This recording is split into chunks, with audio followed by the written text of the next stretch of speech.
My head was pounding as I slowly woke up. She's awake. Your Highness, you're awake. Huh? Your Highness, what was happening? Hey there, I'm Mira, and I'm about to take you through a whirlwind of royal troubles. Ready for some royal chaos? Hit that like button and subscribe. Right after waking up, the doctor came in checking on me and asking a bunch of questions.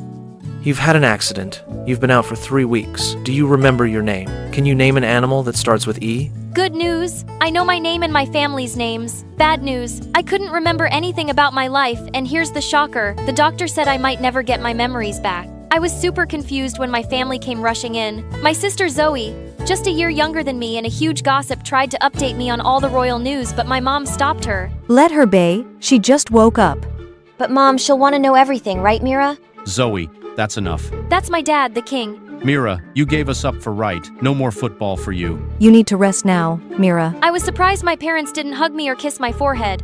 I mean, I just woke up from a coma. Later, Zoey snuck back in and started telling me about my life, which sounded pretty awesome. You're a star athlete. You have a boyfriend named Romance. A boyfriend? Where is he? And you're a total rebel. You never listen to Mom and Dad. A rebel? But why? Because they want you to marry some prince. But you're in love with Romance. Why don't they like my boyfriend? He's not a prince. You went on 2 dates with him and you were really into him. Your phone was broken in the accident, so you can't check your messages. You two were like lovebirds. Cool. Is he rich? Yeah, a lot. His dad is a big businessman, but Mom and Dad want a prince for you. To be honest, they're pretty happy you got amnesia. They hope you'll stop biting them. Thanks for the heads up, love. I owe you. The week, Zoey kept telling me little bits of my life before amnesia. One day, Mom and Dad insisted that we do a press release. Do we have to? The future queen should certainly do that. It certainly is not in that outfit here dressed like a princess. Hey, I never got a press conference after I broke my leg last year. Zoey, please be quiet now. Not everything is about you. Guards, come take her outside. I was shocked how she kept screaming while the guards dragged her away. Then Mom dumped a super frilly pink outfit on me. Just 5 minutes later, Zoey sent me an SOS message. They're about to announce your wedding. As if this outfit wasn't bad enough, now they planned this. I was livid, so during the announcement, I demanded to speak. Wonderful. Let's hear from our future queen. But they didn't expect what came next. Never heard that chickens have impressive memories. Maybe if I were from a royal chicken lineage, I'd remember more. Dad was livid and grounded me for a week despite my illness. Sick or not, a future queen cannot act this way.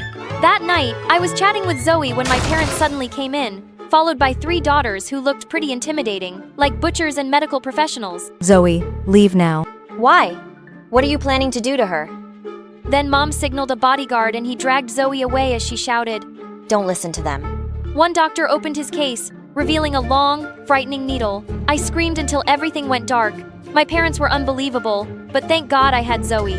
Over the weeks, Zoey filled me in on my life before college started. She gave me my diary too, reading that I was super anxious to see my boyfriend.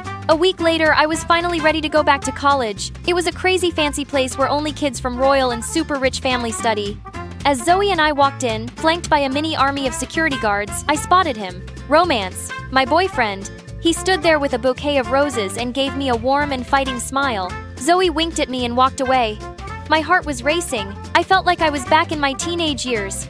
Romance came over looking at me with so much affection. Can I hug you? I couldn't help but smile and nod. You look beautiful, Mira. I've missed you a lot. It felt like I was seeing your face everywhere. We chatted for a while and he was so polite and respectful. Romance spent the day introducing me to people, helping me remember who was who from before I lost my memory. I met a few friends, which felt a bit strange. But having Romance there made things feel more comfortable. Later on, he mentioned that he and my friends planned a party to help jog my memory. That might be too much for me. I get it. How about you try the party? And if it feels overwhelming, we can leave and spend the rest of the night, just the 2 of us. His idea sounded good, so I agreed. That evening, my parents said the doctors were coming again, so I was even more eager to head out to the party. Romance texted saying he was waiting outside, but how could I sneak past the guards in a fancy dress and heels? I grabbed my heels in one hand and my purse in the other, and quietly climbed out of the window and tumbled into the bushes. Luckily, the security wasn't too tight, so I managed to avoid them and got to Romance's car. The party was okay, but after just an hour, I started feeling a pain in my body. Romance quickly called his driver to take me home, and he even paid him extra to keep quiet about it. As I sneaked through the garden to my room, I heard footsteps behind me and felt a bit scared. Come out or I'll whoop your butt. Then I accidentally bumped into someone, and without thinking, I flipped them over. Who are you? I'm Jinu, the gardener. Sorry about that. It's okay. I'll survive. He gave me a wink that made me blush. Girl, you have a boyfriend. Stay focused. Can I ask you something? Do you know what I was like before? Not really. I'm new in this job, but you kept to yourself. Seemed a bit snobby and arrogant. Oh wow, thanks for being honest. Before he could say any more, Zoey rushed over and pulled me away. What are you doing talking to him? He's just a gardener. The next morning, my parents were really mad at me. Turns out Jinu, the gardener, told me. So Zoey said we should keep things quiet for a while until things calmed down. One night, feeling very upset, I sneaked into the garden. I just wanted to think. Then I heard a voice. Why is a pretty princess like you up here? Oh, it's the snitch. I don't know what you're talking about. I've got something to say. Sure, why not? Now what's bothering you? Honestly, I didn't expect to spill my guts to the gardener, but I guess I just need someone to listen and you seem genuine. So here it goes. I ended up telling Jinu everything. It was so easy to talk to him. Man, that sucks. That's all you've got. You're not great at giving advice. Can't argue with that. But hey, I stole the chocolate bar from the kitchen today. You want some? Sure, why not? I ended up staying with Jinu until sunrise for the next few weeks. I hung out with Jinu whenever I could, and it was great, but I felt guilty. Romance was a nice guy and I didn't hate spending time with him either. But as time went on, I started to prefer Jinu's company over romances. It puzzled me why I'd rather spend time with Jinu. Maybe my amnesia and the medicines were really messing with my feelings. Then one evening, I found Romance in my room unexpectedly. Romance, what are you doing here? You've been acting distant. Is something wrong? I didn't know what to say. How about I show you around the palace?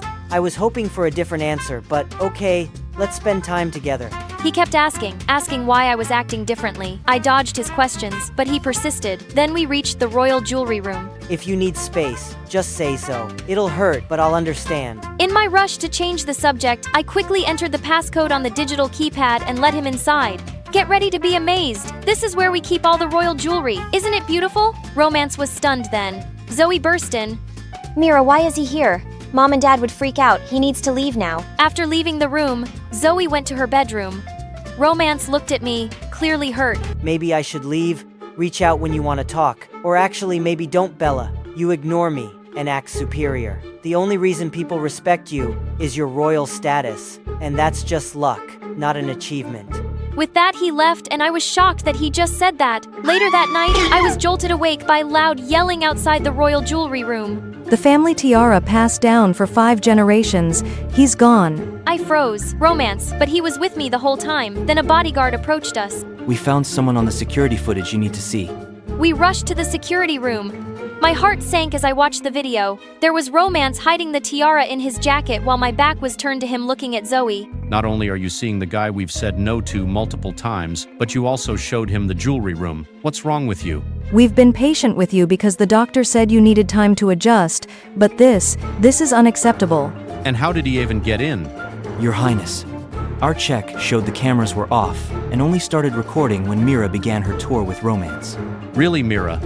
Did you think you could outsmart us? What on earth? I don't know. Please stop yelling at me. Then everything went black and I fainted. When I woke up, Zoey was by my side telling me I've been out for 12 hours. The police were now looking for Romance. Just then, Mom stormed in.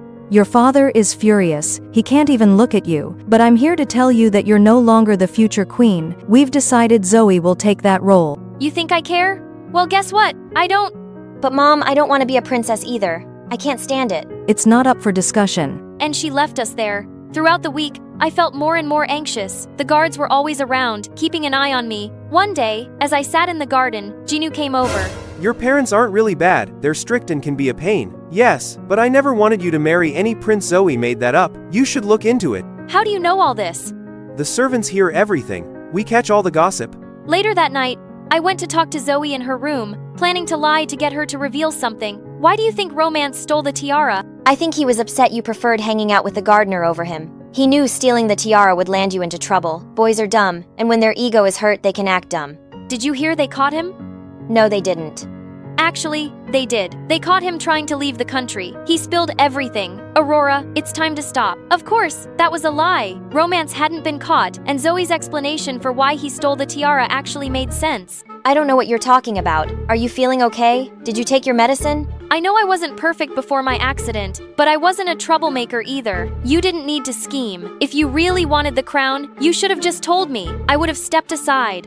Sure, as if Mira, the darling princess, would give up anything. Poor Zoey, always in Mira's shadow. That's what they say. I was happy when you got amnesia. It was my chance. What chance are you talking about? For a moment, Zoey looked lost, like she'd been caught off guard. Chance? What chance? I don't know what you mean. It doesn't matter. I recorded everything you just said. As I tried to leave, Zoey attacked me. He ended up fighting until the guards separated us. I showed my parents the recording. They were shocked and immediately called off the announcement about the crown. They were really mad at Zoey. You've gone too far. How can you hate your sister so much? Not just her, you and Dad too. They decided to send her to my royal uncle on the other side of the world, hoping it might teach her a lesson. I wasn't so sure. I'm just glad the truth came out. Thanks to you and all the gossip, I guess I'm glad I didn't lose. Let's see, you lost your memory, your boyfriend and your sister in the crown, at least for now. I don't mind, I still have you. I walked closer to Jinu and gently kissed him. In that moment, I knew our love had overcome every storm. Jinu, I never thought I would find true happiness. From now on, you don't have to worry anymore. I'll be here, by your side, forever. After that, our wedding took place in the garden. 3 years later, in the castle's garden, our 2 children played by the fountain, their laughter filling the sky.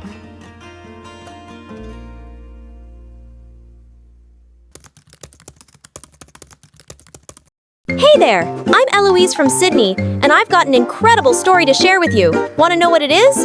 Then make sure to like and subscribe. Ever since I can remember, my parents always made sure I felt like the luckiest kid alive. With their huge business and a home life filled with love and attention, I was their world and I knew no one could replace me. I was proud to be their special one. One of my earliest memories is visiting the zoo with my parents and seeing a baby elephant that I just had to play with. Even though it wasn't allowed, my parents made sure my wish was granted. As I played with the elephant, I saw a lady who gave me the warmest smile. Wow, you are one lucky girl. I sure am. My life was good. I was surrounded by love and support from my amazing parents. For my 16th birthday, my parents rented out a whole luxury hotel and threw me a huge party. They even hired my absolute favorite singer to perform for me and my friends.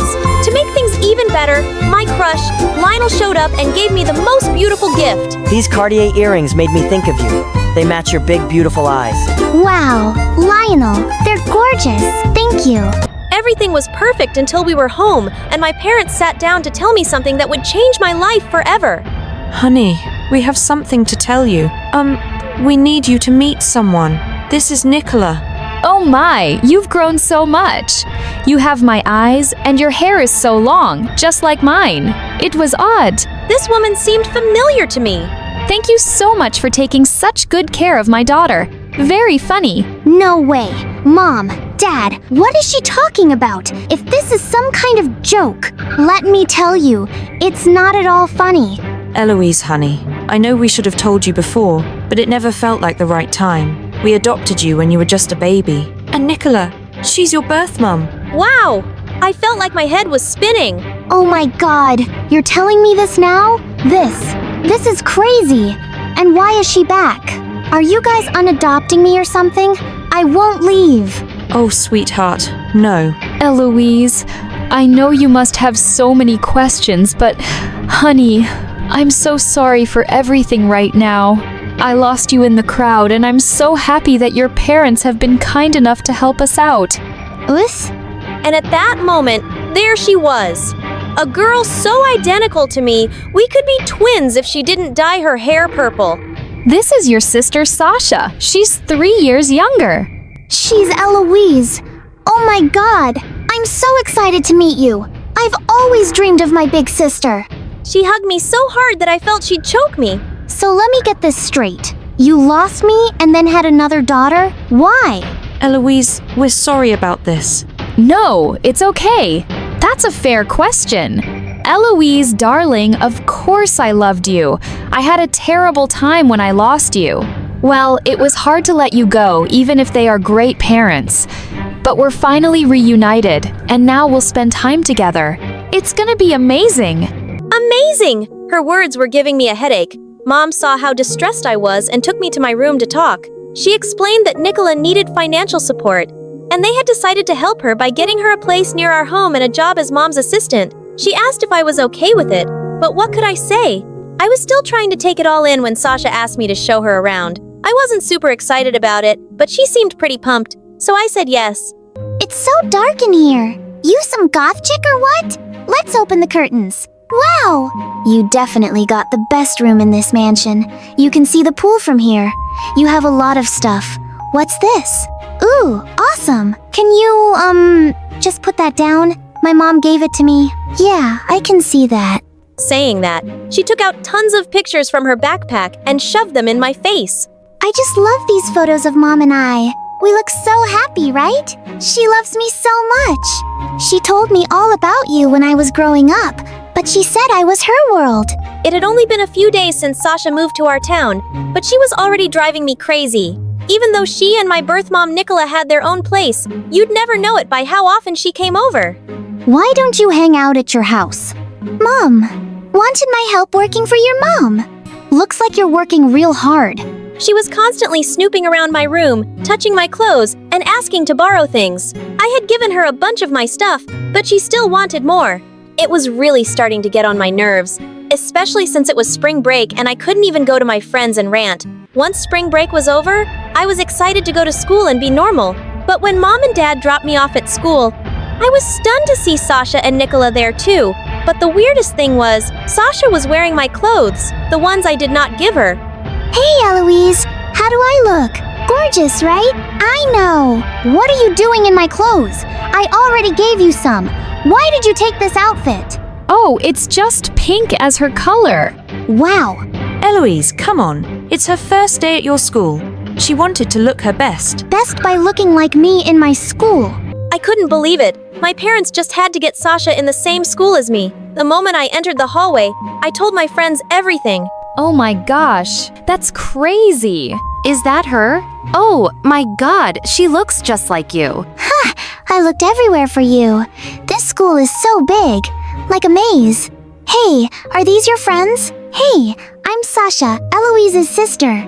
Yeah, we know. So, what happened to your accent? What accent? Wow, your hair! So awesome! I also love coloring my hair. I had green hair before I colored it purple. I must say, blue is your color, girl. Thanks a lot. Purple hair really suits you too. Actually, kinda makes you look like a badass.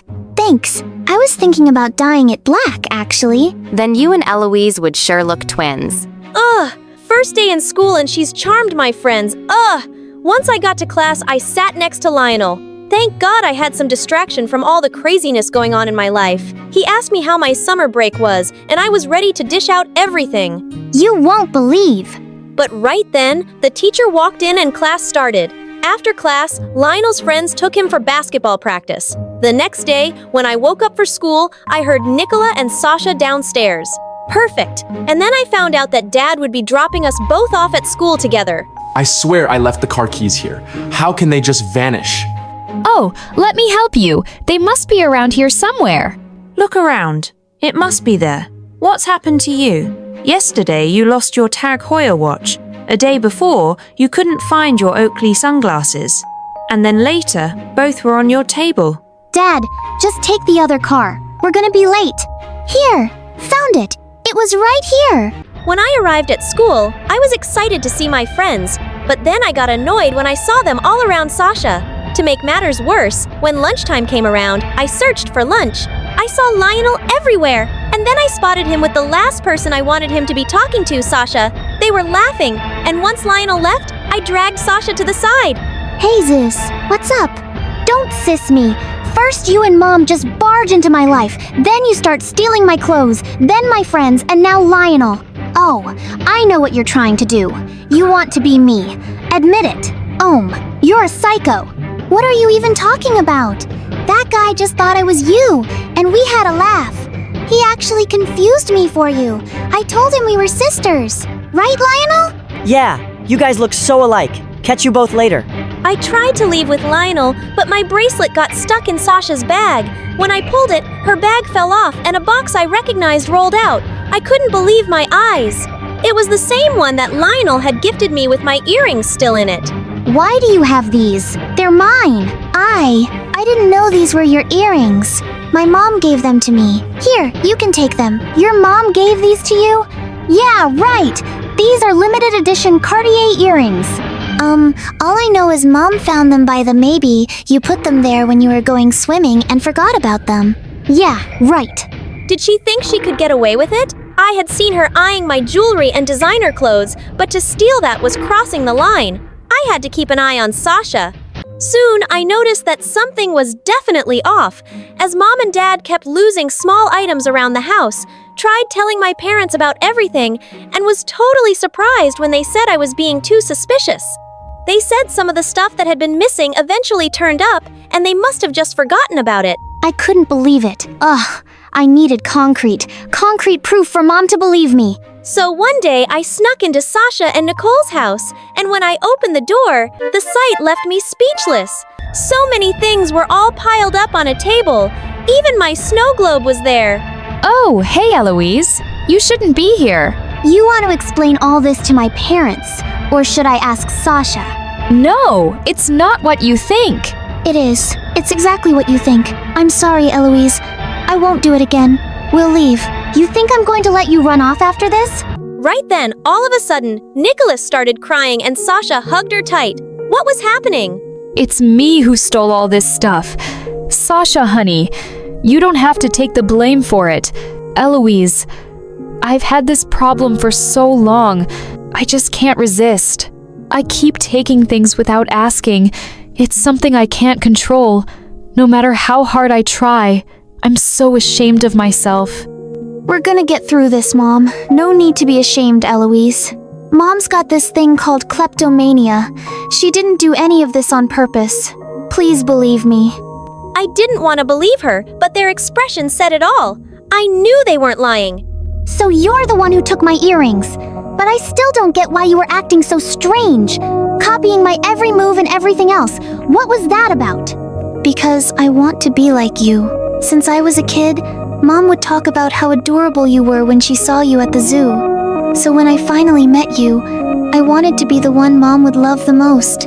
Oh, but I love you both equally. Wait, she abandoned me when I was a kid? How would she? Oh my God, you were the lady I met at the zoo. You remembered that day. I saw how happy you were, and I knew I could never give you the luxuries your adopted parents were giving you, so I walked away. But when I had Sasha, I promised myself to be a better mom to her. But Mom, you're the best. Eloise, now you know the whole thing. I know what Mom did was wrong, but she's all I got. Mom's already on the run, cause of her problem. Please, just don't tell your parents about all this. I promise we'll leave first thing tomorrow. My mind was racing with all the new info. Sasha hadn't been trying to hurt me. She was just trying to keep our mom safe. I felt awful for ever suspecting her. I knew I had to step in somehow. The next day, when Sasha and Nicola were about to leave the house, my parents stopped them. You told them? Why? Because I can't let you go. I just got my sister and Mom back, and I'm not gonna lose you again. Nicola, we want to help. You gave us the most beautiful gift we could ever ask for the moment Eloise came into our life. We became family, and families don't leave each other in times of need, Nicola. You need to get better for your daughters. My parents arranged for Nicola to get the help she needed. And while she was away, Sasha stayed with us. We had lots of time to get to know each other better, and it was wonderful. We had movie nights, went on picnics, and even helped each other with our studies. Over time, the bond between us was so strong that I never felt jealous when my friends gathered around us. I was just grateful that I had my sister by my side to share all these experiences with. A few months later, when our mom came back, she was so much better. She was happier and healthy, and I loved seeing her this way. That day, I realized what a special bond a family can have. We may have different beginnings, but we would always be connected by our shared love and care for each other. Hi, I'm Eden from California. Please like and subscribe. Ever since I was little, I hated my parents. They ignored me 247 because they were famous actors. They were always shooing me away while they signed autographs for their fans and talked on the phones with their agents. Can't you read me a bedtime story? Just this once. Eden, just take something from the shelf and look at the pictures. Luckily, I had someone at home to be with, so I didn't lose my sanity. My Aunt Zoey was kind of a teenager. She wore heavy makeup and tight clothes and was obsessed with social media. Time for our morning selfie, baby girl. My aunt was my live-in BFF. But one day, when I was in 10th grade, my parents decided to ruin my life. I woke up and smelled smoke. So I ran downstairs to see what was burning, but I didn't see anything. Instead, my parents were just sitting on the couch and told me the worst news ever.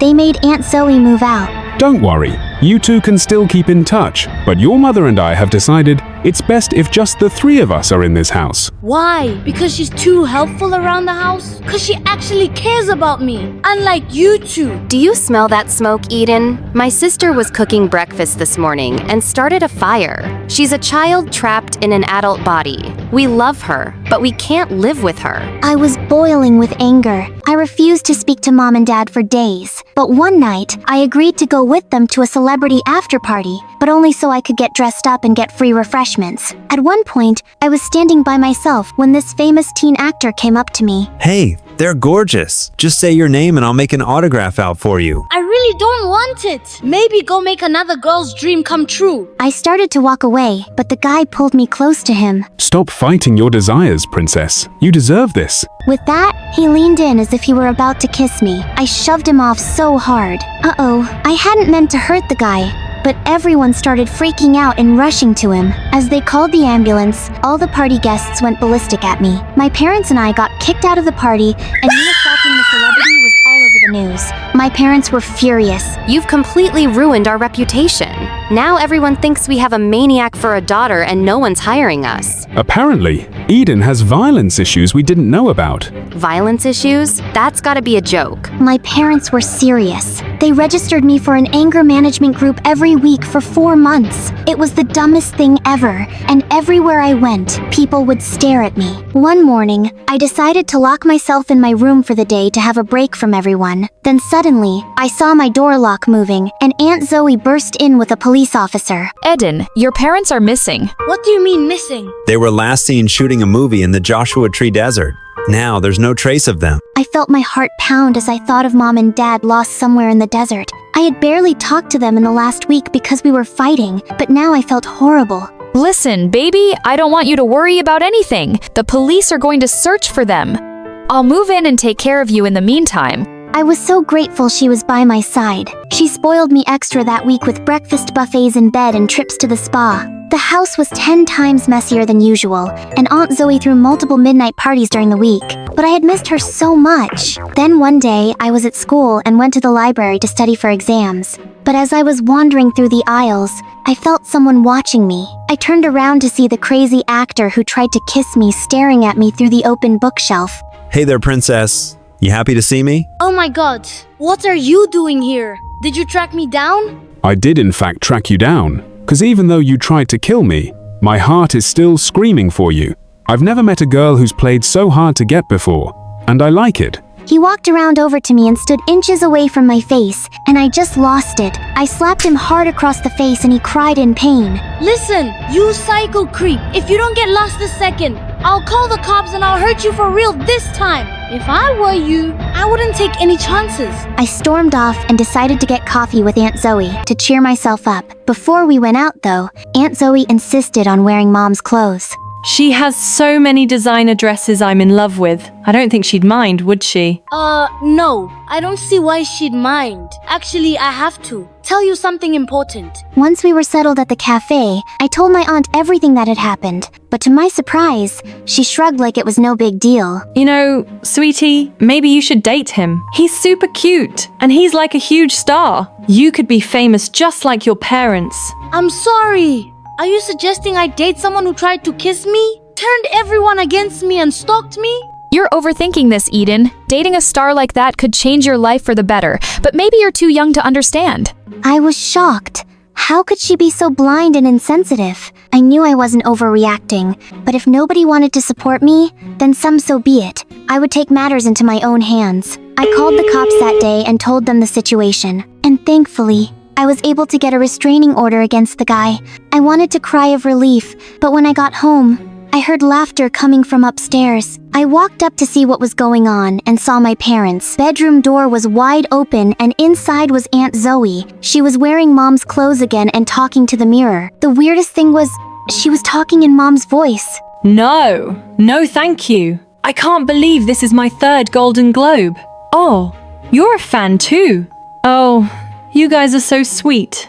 I can't take it. Aunt, what are you doing? Just having a little fun, playing a little dress up. Was there something you needed? I felt really confused and weirded out. What did Aunt Zoey mean she was playing dress up? I decided not to dwell on it and got right to telling my aunt about the restraining order. I'd hoped she'd be happy for me, but instead she looked super pissed. I can't believe you do something so stupid, Eden. Do you know what I would do to be wooed by a celebrity like that?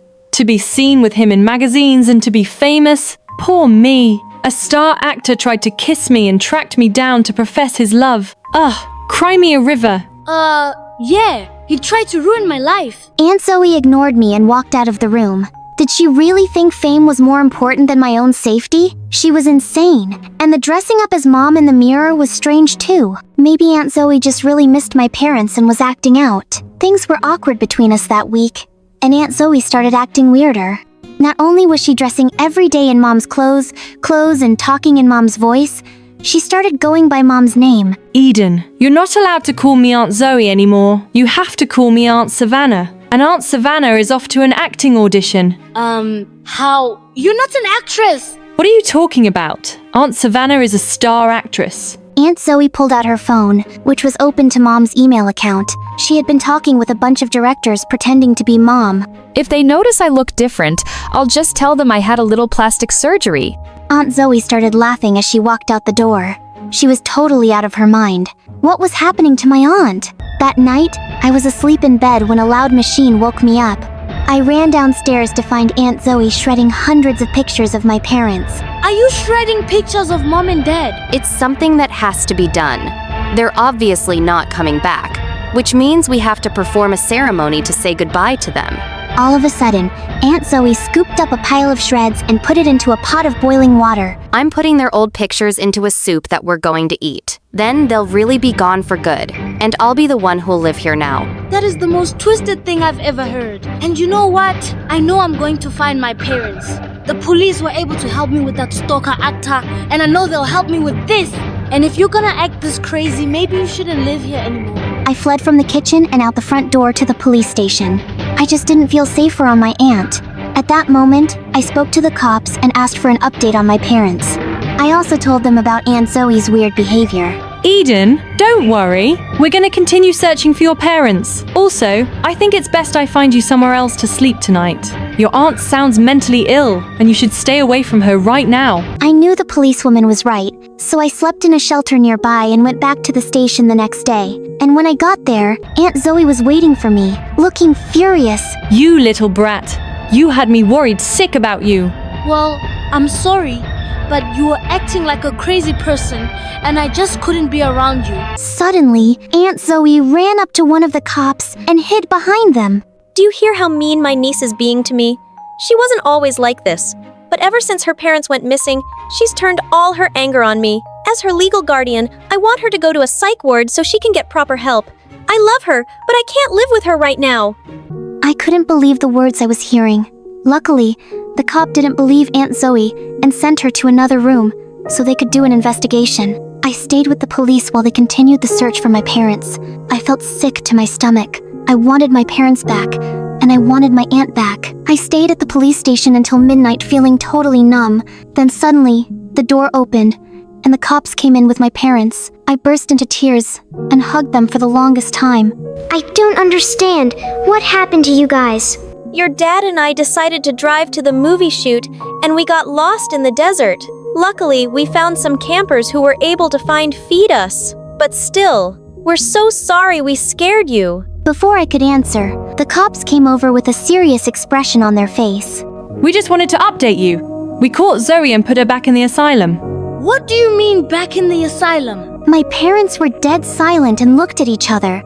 Eden, we know you love Aunt Zoey, but she's never been a mentally well person. The reason she moved out was because we sent her to the psych ward. She's always been jealous of your mother's success. And one night she tried to set our bedroom on fire and hurt us. That's why you smelled smoke that morning. I was horrified and completely heartbroken. My aunt had been my favorite person in the whole world, but apparently, I never really knew her. God, I feel so stupid. I'm sorry I got mad at you guys when you kicked her out. You were only trying to keep me safe. Oh, darling, we don't blame you. We've neglected you for so many years. And as crazy as my sister was, she did take good care of you. But we're taking time off from work now. We're ready to give you the love and attention you deserve. We are so sorry about everything. We love you, Eden. I love you guys too. Hi, I'm Lorna from Nashville, and this is my story. Please like and subscribe. I grew up as an only child, and it was pretty lonely because my single mom was always busy. She'd mostly forget my birthdays or any promises she made. Mom, you promised you'd take me to the beach for a birthday picnic. The sea and the beach will still be there next weekend, Lorna. But without my job, I won't be able to raise you. Mom worked as a chef at a big restaurant, and I enjoyed watching her cook whenever I tagged along with her to work. That soup looks tasty. I need to use the bathroom. Don't touch anything. As soon as Mom left, I picked up a ladle and leaned over to scoop up some soup. Oh, it was so good. As I went in for another spoonful, suddenly my removable braces fell into the pot. Lorna, what are you doing there? Nothing. I quickly moved away, and she hurried with a bowl and dished out some soup. We have a very important guest in the restaurant. No distractions, please. When she went out again, I frantically searched for my braces, but moments later, she came into the kitchen crying.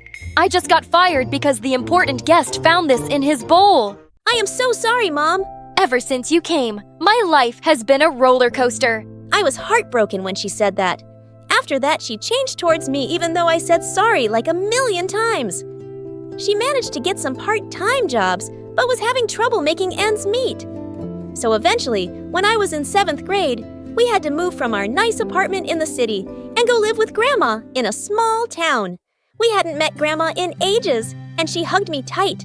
Oh, you've grown so big, Lorna. Mom just sulked and took our bags upstairs to her old room. Grandma made an amazing supper, and I was having a great time, but Mom was still in a bad mood. And then she had the strangest conversation with Grandma. I don't want certain people to know that we're here. That's kind of impossible, dear. It's a small town. We're only going to be around for a few months till I get another job. Just don't talk about us with anyone. But I like Grandma's house. Please, let's just stay here for good. Mom just ignored me and walked off. We'll convince her to stay. Don't worry. Now you go to bed because tomorrow is your first day at your new school. The school I was going to was actually Mom's old school, and Grandma took me there the next morning while Mom stayed in bed. As I walked through the corridor, I saw this boy with big glasses hanging from his locker. Hello, can you help me down? How did you get up there? My stupid older stepbrother and his friends. I was as short as him, so it was a bit difficult getting him down, but we both ended up in a heap on the floor. Thanks. I've never seen you around before. Oh, I'm new. My name is Lorna.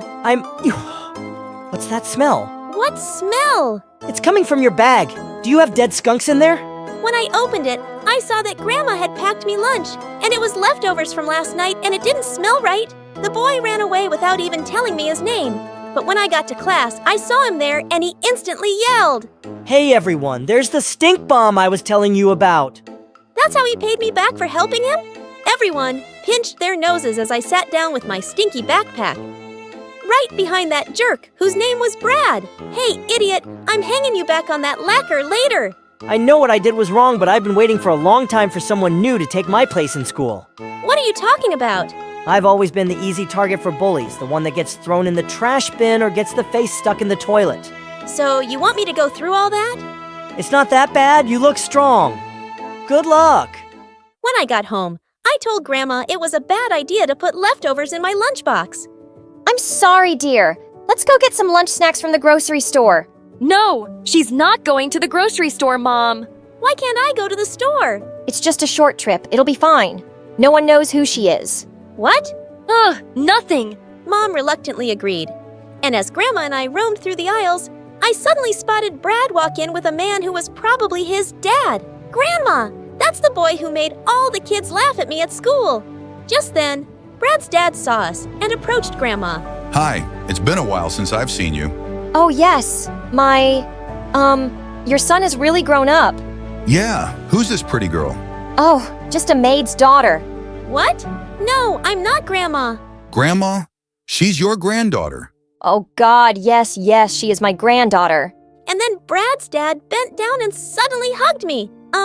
Okay, what are you doing, weirdo? Grand, what's going on? Honey, I wasn't supposed to tell you this, but he's your dad. What? But Mom told me my dad wasn't alive. Oh, that's what she said. Well, I'm very much alive, honey. And this is your twin brother. What? Brad and I looked at each other, stunned. And then Grandma said we needed to leave. On our way back home, Grandma explained everything to me. Your mom had just completed high school when she had you and your brother, and she wasn't ready to start a family.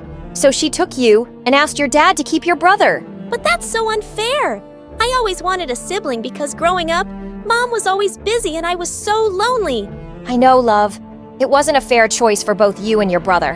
When we got home, Mom was waiting for us, smiling. I got a job interview. You told me I didn't have a dad, but I saw him today. And I have a twin brother too. Were you ever gonna tell me? Gosh, I knew I shouldn't have come back here. She had to find out one day. Things like this just can't be kept a secret forever. This is a mess. Lorna, listen. I don't want to hear anything you have to say. You lied to me all my life. The next day when I woke up, Dad was in the kitchen with Brad. Why didn't you tell me you were in town? Because we made an arrangement to never see each other ever again. But you're here now. Don't you want to meet your son? Mom looked at Brad tearfully, and he looked as angry as I felt. I have a mom? And I have a dad.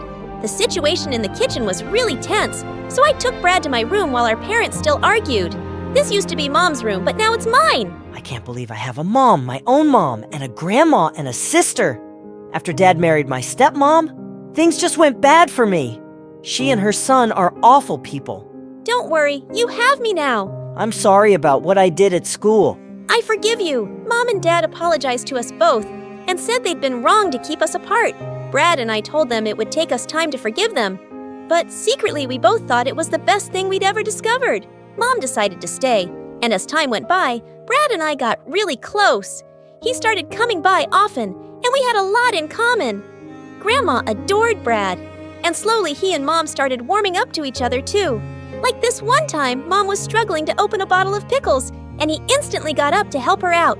Wow, you're a strong boy now. She kissed him on his forehead, and his face just lit up. But at school, his older stepbrother Mason kept acting like a psycho. One day in the 8th grade, Dad took us all out to a restaurant. And just as I was about to sit next to Brad, Mason pulled away my chair and I fell flat on my butt. Mason. What? I was pulling out a chair for the lady. I was being a gentleman, Dad. It's not my fault she's a clumsy idiot. When Mason went to the bathroom, I smothered his seat with BBQ sauce without Dad noticing. Brad and I giggled as he took his seat. What are goofballs laughing at? It was so hilarious because when he got up, it looked like he pooped his pants. As we grew up, we learned how to defend ourselves against Mason and his friends. Until one day I found Brad sitting with them during recess. Hey, Brad, did you lose your way in your mind? Come on, let's find another table. He doesn't want to chill with you anymore. Go find some other friends. Brad? But he just looked away. What was going on? I caught up with him at the end of the last class. You want to tell me why you're hanging out with Mason suddenly? Look, Lorna, my stepmom has a lot of connections, and she said she'll help me get into a great university on full scholarship if I help Mason pass his exams. So I got to do this. Okay. That's ridiculous.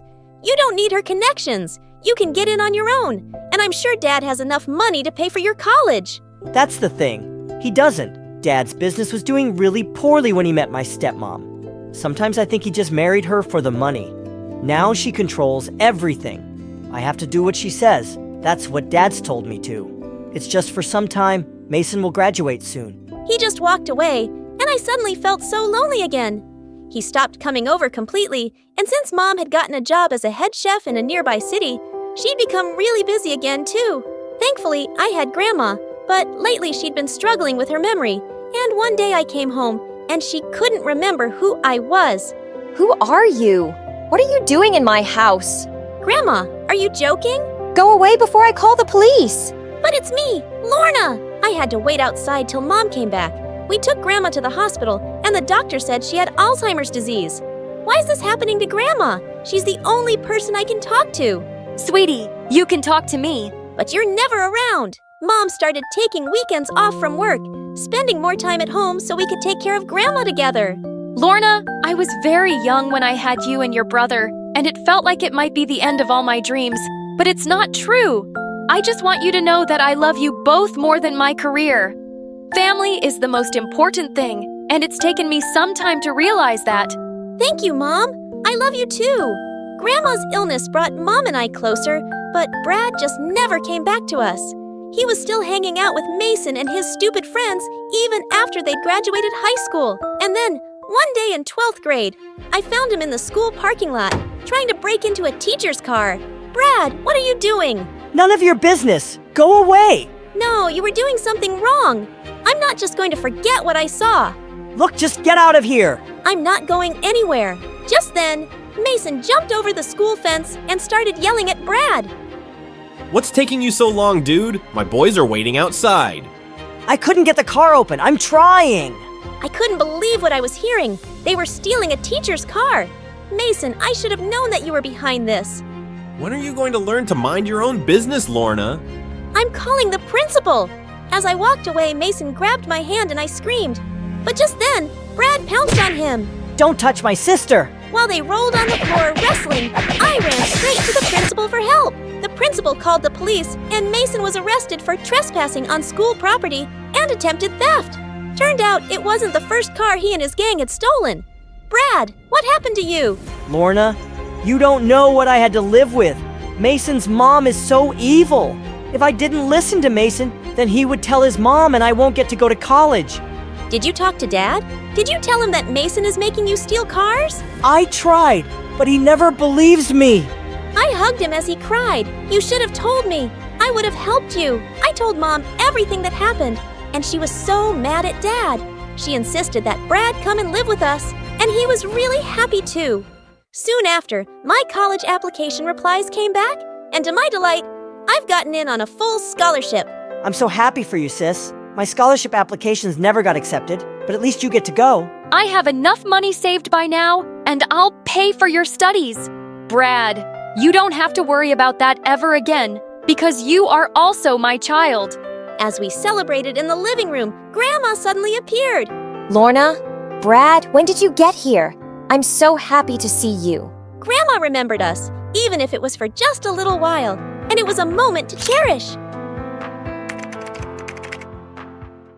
Hi, I'm Miriam from London. Please like and subscribe. I lived with my parents and my grandma on my dad's side. Grandma was a millionaire, so we lived in a mansion with a pool and even a tennis court. But Grandma was also the meanest lady on the planet, except to me. When Mom made dinner, everything tasted wrong. I've never eaten rice this overcooked. I might as well eat bleach for dinner.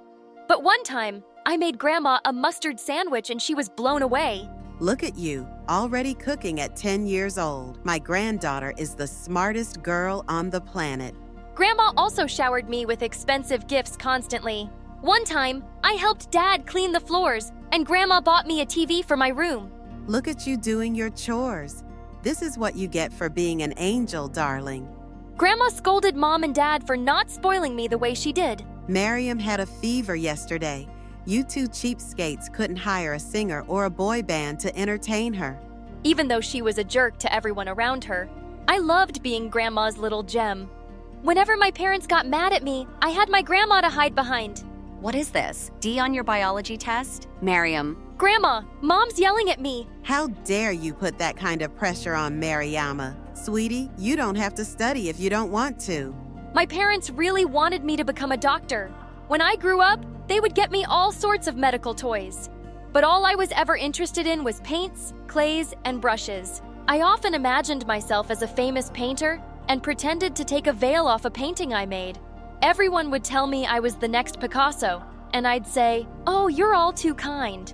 One day in 9th grade, I decided to sign up for a painting class, but my dumb parents said I had to take chemistry. It's time you start taking school seriously, young lady. We've had enough of your art nonsense. That was it. I opened my mouth and started to scream. Mom and Dad covered their ears. What is the matter with you? Are you a toddler? I think I lost my hearing.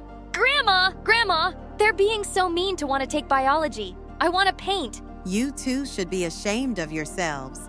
Miriam is obviously an art prodigy and should be painting as much as she wants. We'll compromise then. You will take biology class, but we'll hire a tutor to give you private art lessons. Really? Really? Oh, thank you so much. I knew I was being a little bratty, but if I could take private art lessons, so be it. My art tutor turned out to be a girl from my school. Her name was Layla, and she was in the 11th grade. And I didn't mind having her for my art tutor at all. She was one of the most popular girls in school and looked like a supermodel. I'd always heard about her, but I never got to talk to her before. I'm gonna help you become one of the greatest painters. Soon you won't even need to go to school anymore. I sure hope you're right. I didn't know you were an artist, Layla. No one ever said anything. Nobody really knows me at all, really. I think I'm only popular because of how I look, but I don't have any real friends. Layla and I spent an hour painting and talking, and Layla was right. She wasn't like most popular girls at all. In fact, she was a little weird. One time, I decided to paint my entire face green, just to see what it would look like. All right then, so I guess we're done for today. Actually, I wanted to ask you something. My parents are on vacation for like 6 months, so I'm all alone in my house. Can I stay at your place? I'll help out around the house and give you triple the art lessons. Triple the art lessons? I was gonna make sure Layla could live with us. Oh, for sure. I just gotta talk to my grandma. But my parents happen to be in the same room as Grandma, and they wouldn't have it. Some stranger living in our home? Are you crazy? Might as well invite a robber to live with us.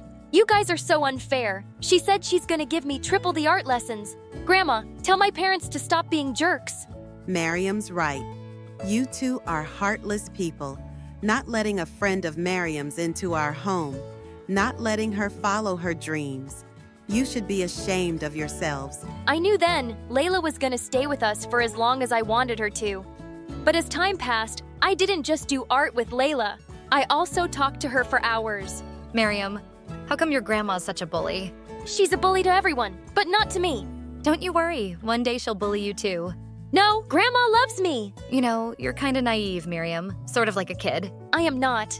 No, it's a good thing. I wish I was more like that. Layla said the most confusing things, but I loved every moment I spent with her. Even at school, being with Layla was an adventure. She would do the weirdest things. Miriam, come with us to the boys' bathroom. We're gonna tape anonymous love letters on the wall. Are you crazy? Why? 'Cause it'll drive them crazy. When no one was looking, Layla leaned over to me and whispered, "Consider this your most important art, how to win over the boy you love." But I don't like any boys. Or maybe boys don't like you. You're too. I don't know what the word is. What's that supposed to mean? I don't know. Boys just maybe aren't into you. Like I said, you're kinda young for your age. Layla taped her anonymous love letter to the wall and left me inside the boys' bathroom. I was mad after Layla said that. I even refused to talk to her after school. Come on, Miriam. Don't be so sensitive. I didn't mean anything by it. You insulted me. Maybe you are just another mean, popular girl. I'm sorry. You're right. Sometimes I say stupid things. Sometimes I think there's something wrong with me. What do you mean? Layla didn't answer. Instead, she took me to this gorgeous hiking trail to paint. I forgot all about our conversation. Layla, do you think I can win the Easter drawing contest, become the best artist in the world, and maybe even drop out of school? It doesn't work like that, silly. I was kidding when I said that maybe you'll never be a great painter. You don't think I'll ever be a great painter? I don't know, really. But did you know that you're the best student I've ever had? Maybe you won't become a famous painter, but you can win the Easter drawing contest and become famous for something else. Why was Layla always speaking in these weird riddles? Layla helped me a lot, and in the end, with my own effort and her dedication, I won the Easter drawing contest. After the contest, I felt closer to Layla than I had ever felt to anyone before, even though she was still a mystery. Then 10 months later, Grandma started picking on Layla one day. It was totally out of the blue at dinner time. Dear, I assume your parents are successful painters? No, ma'am. It's just me who likes to paint. My parents are doctors. But like I said, now they're on vacation. On vacation? For almost a year, and you haven't displayed your paintings in galleries, started a business, and made something of yourself? Ma'am, I'm only 17. By the time I was 17, I was already starting my own startup. Your freeloader is what you are. Grandma! Excuse me, but I think I'll go to my room now. I watched Layla get up from the table as her eyes filled with tears. Why was Grandma being so cruel all of a sudden? I was used to her bullying my parents, but Layla, I could barely stand it. I jumped up to follow Layla. Layla, wait! Don't take what Grandma said to heart. I told you she can be mean sometimes. Your grandma's right. Miriam, I have to tell you something. What is it? I lied before. My parents aren't on a trip. The truth is, I am homeless. After my parents died, I tried going to an orphanage, but they didn't take care of me, so I ran away. And I've been living on the streets so far. I've been able to keep it a secret at our school, but I'm worried one day they'll find out. Oh, Layla, I had no idea. Listen, if I tell Grandma about your situation, she'll understand. She always agrees with whatever I say, no matter what. But when I told Grandma Layla's story, her face turned white with anger. She looked like a statue. I want her out of my house. Miriam, I can't believe I ever agreed to let a filthy child criminal into my home. She leaves today, and I'm calling the police. Grandma, you can't do that. It wasn't her fault. I want her to stay here and teach me art. She's the bestest friend I've ever had. And for the first time ever, Grandma turned her anger on me. You don't know what you're saying, Miriam. You're just a silly child. Layla leaves my house today, like it or not. Then something inside me burst. Grandma, I've had enough of your cruelty. You bully everyone around you and I'm sick of it. You have no idea what Layla's gone through, and you have no idea what she means to me. Without waiting a split second, I ran back to my bedroom to find Layla. But she wasn't there. Where had she gone? All of a sudden, I saw Layla outside the window with a backpack. She was walking farther and farther away from our house. I dashed outside. Layla, where are you going? Layla just ignored me and kept walking. I ran up to her and grabbed her arm. Layla, please don't leave. You were right about Grandma. She is a bully, and I finally stood up to her. I don't care about what she wants. I care about you, Miriam. I think you better forget about me. It's for the best. What do you mean? I could never forget about you. You're not my family, Miriam. I don't have any family. Nobody loves me. I'm just your art teacher. That's all I ever was. Before I could say another word, Layla left. I tried chasing her. I never knew someone could run so fast. But after miles of sprinting, I collapsed on the ground and I burst into tears. I didn't get home until midnight. Grandma and my parents stood in the living room next to our giant, fancy fireplace. Grandma's eyes looked like they were on fire. You spoiled, awful child. Yelling at me and then vanishing out into the night. I should have you locked up in jail. Okay. Let's go easy. She made a mistake. She's still your sweet Miriam, isn't she? She was my sweet Miriam. That was before she became friends with a dirty homeless and spoke back to me. And if she keeps painting, she'll be a dirty homeless too. I don't care what you say, Grandma. I am going to keep painting, even if I do end up poor. Why don't you show me a few of your paintings then? I will. I'm really good in my room. I grabbed every painting of mine I could find. Here, look at how many paintings I've done. And you know what? I'm proud of them. Wow, honey, we didn't know you did that many. They look beautiful. Oh, darling. Let me see. Then suddenly, Grandma tossed my paintings into our giant fireplace. No! Mom, how could you? I threw myself on the floor and cried harder than ever. My beautiful paintings were gone, and Layla was gone. That's it. That was the last straw. We're moving out of your mansion. We're tired of your cruelty. That's the silliest thing I've ever heard. You can't live without my fancy riches. But the very next week, my parents and I packed up our stuff and moved into a new place. It was smaller, and it didn't have a tennis court, and I still couldn't stop thinking about Layla and where she could be. Then one day, I found a letter taped to my window. It was signed with Layla's name. Meet me at our hiking trail. I took the very next bus to our trail and tried calling Layla's name, but there was no answer. Then suddenly, who should I see but Grandma? Grandma, what on earth are you doing here? Darling, I wrote the note taped to your window.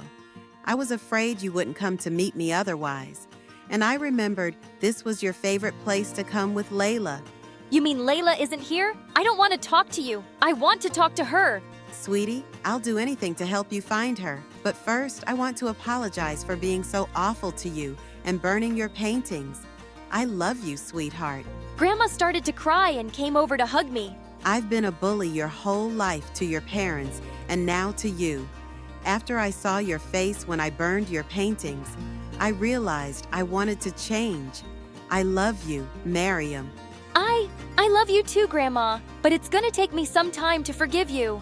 I understand. I don't expect you to ever forgive me, but know that I'm here, and my house is always open to you. And if you do ever find Layla again, you both can move back in with me. I'll adopt her. Grandma left at that moment, and I stood in the middle of the hiking trail, and then suddenly, I saw Layla sitting on top of a rock. Layla! But as soon as Layla saw me, she started to run up the hiking trail. I chased her as fast as I could, but she was just running and climbing higher. Please wait up. Go away, Miriam.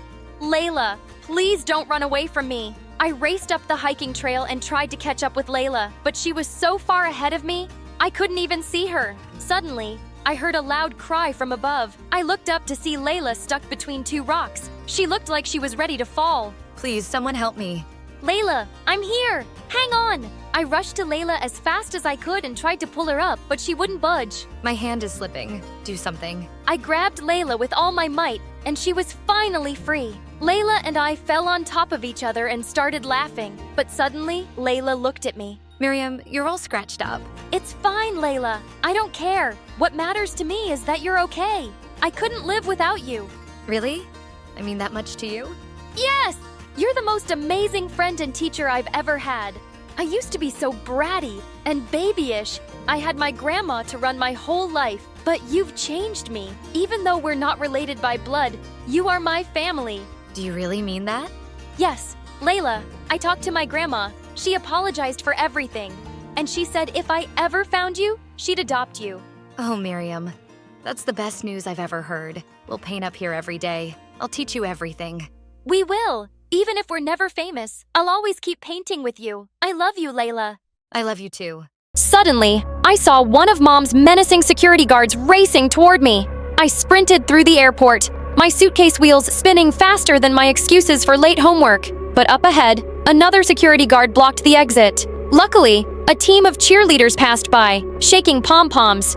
I wrestled for one. Give it, or I'll cartwheel you out on the runway. I covered my face with a pom-pom, but I knew I was trapped. And then I saw the man of my dreams waiting for his new wife. Okay, let's back up. My name is Malika, and from an early age, I knew my mom was different from other moms. Mom, some kid is bullying me. So, which option would you choose for him? I could have him dumped in the middle of the forest and let him wander there for a few days? Or would you prefer a deserted island?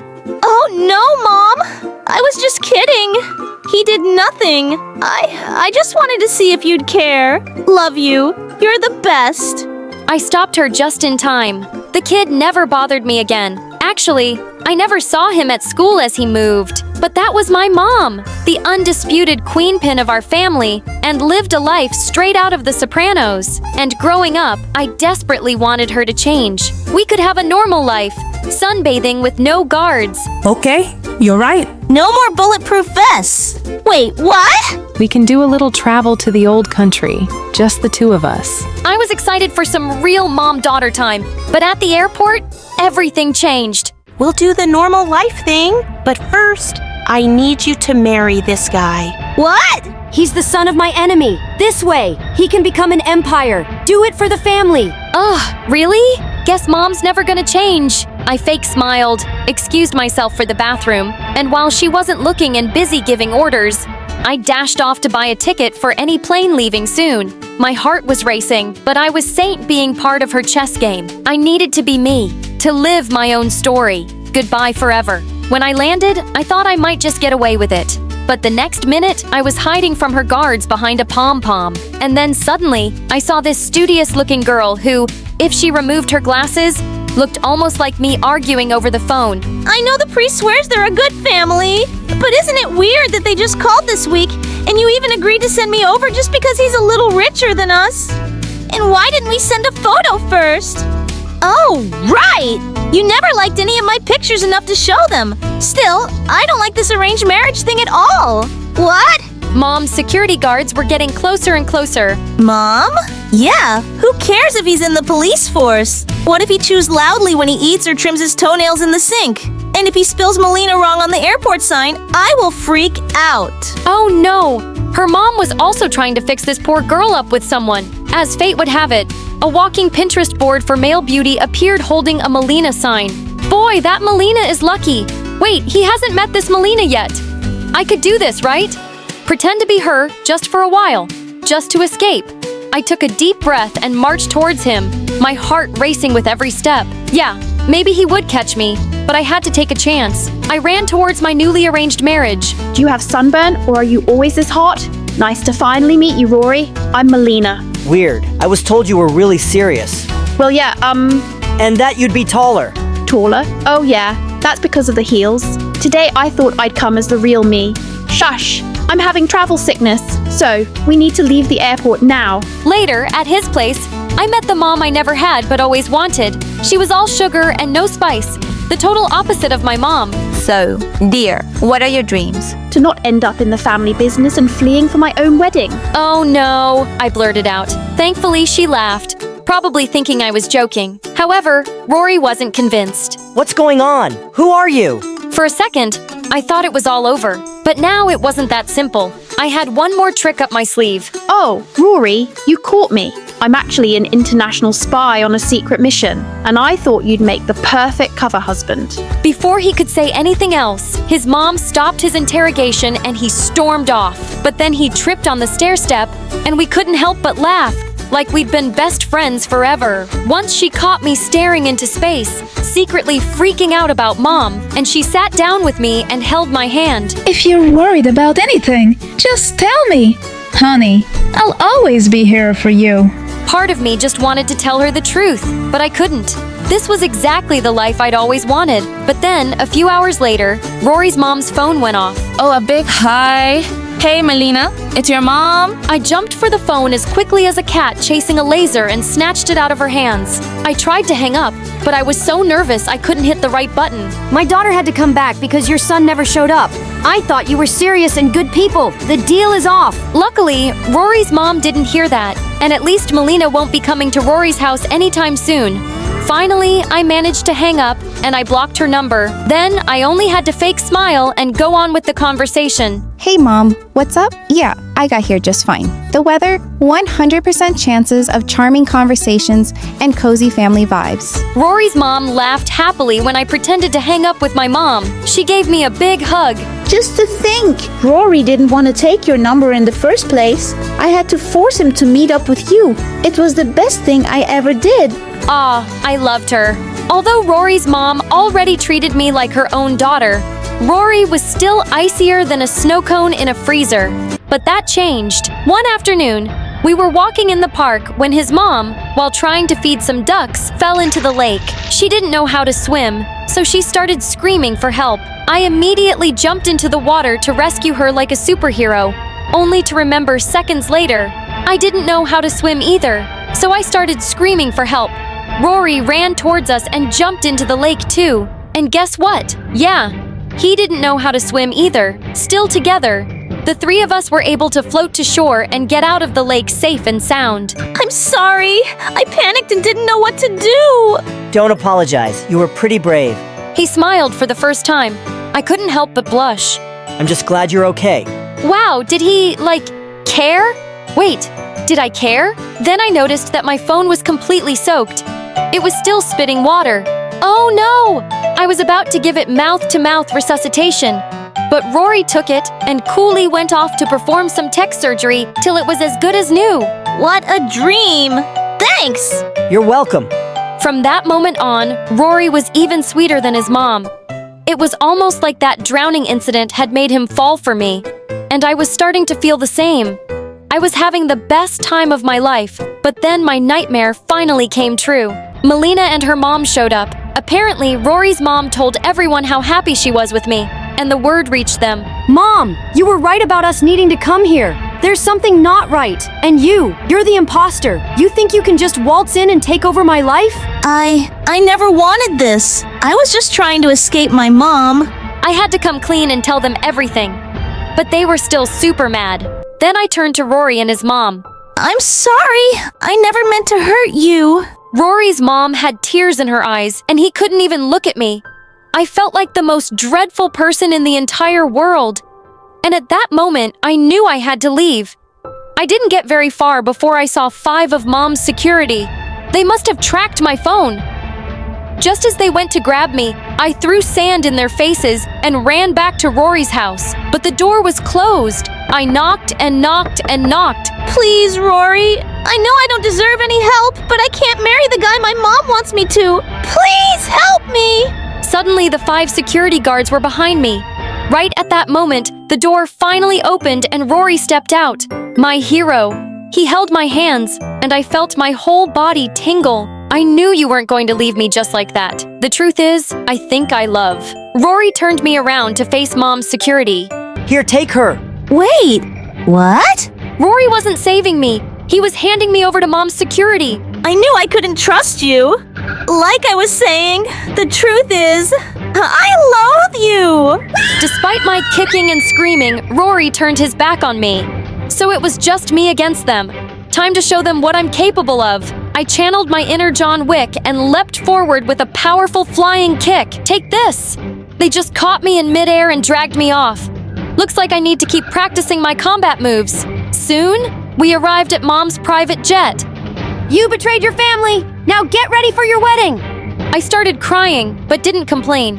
Maybe it was my destiny. We were just about to take off when suddenly sirens whirred and a bunch of police showed up. I couldn't believe it. They arrested Mom and all her men. I was so confused and scared. But there on the runway stood Rory. I had to make it look like I was helping them. As soon as you left, I let the authorities know. I'm actually not a cop myself, but I'm the IT guy for the police force, so got connections. You shouldn't have done that! What? I thought you wanted me to help you. Not by involving the police! Before he could reply, I saw Mom escape. I couldn't just let her get away like that and ran after her. Mom, stop! Please! I chased her till we reached the edge of a small cliff and there was nowhere to run. You traitor! How could you call the police on me? I didn't, Mom. You think I don't know that? You're probably on every wanted list in the country. And if the police ever got their hands on you, you'd be in prison for a long time. Then why are you chasing me? To hand me over to them? Who said that's why I came after you? I just didn't want you to leave without saying goodbye. That was clearly not the answer Mom was expecting. I accept you for who you are, Mom. You're a mafia boss, and even a decade in jail isn't going to reform you. You'd probably be leading criminal activities from inside a prison cell, too. You can't change someone just by wishing they were different. So I'm not even gonna try. But I do get to choose what I want for my life. And that definitely doesn't involve following your orders or going down the same path as you. You'll have to accept that about me, too. Mom stood silent for a few seconds, then suddenly stepped forward and hugged me. I know I'm not like other moms. No kidding. But I do love you in my own way also. I see myself in you. And I think you have the makings of a good mafia queen. Really? Really not interested? You might change your mind one day. Don't hold your breath. You should leave now before the cops get here. You'll stay in touch, right? Of course. And you don't need to worry about money either. I'll find a way to get it to you every month.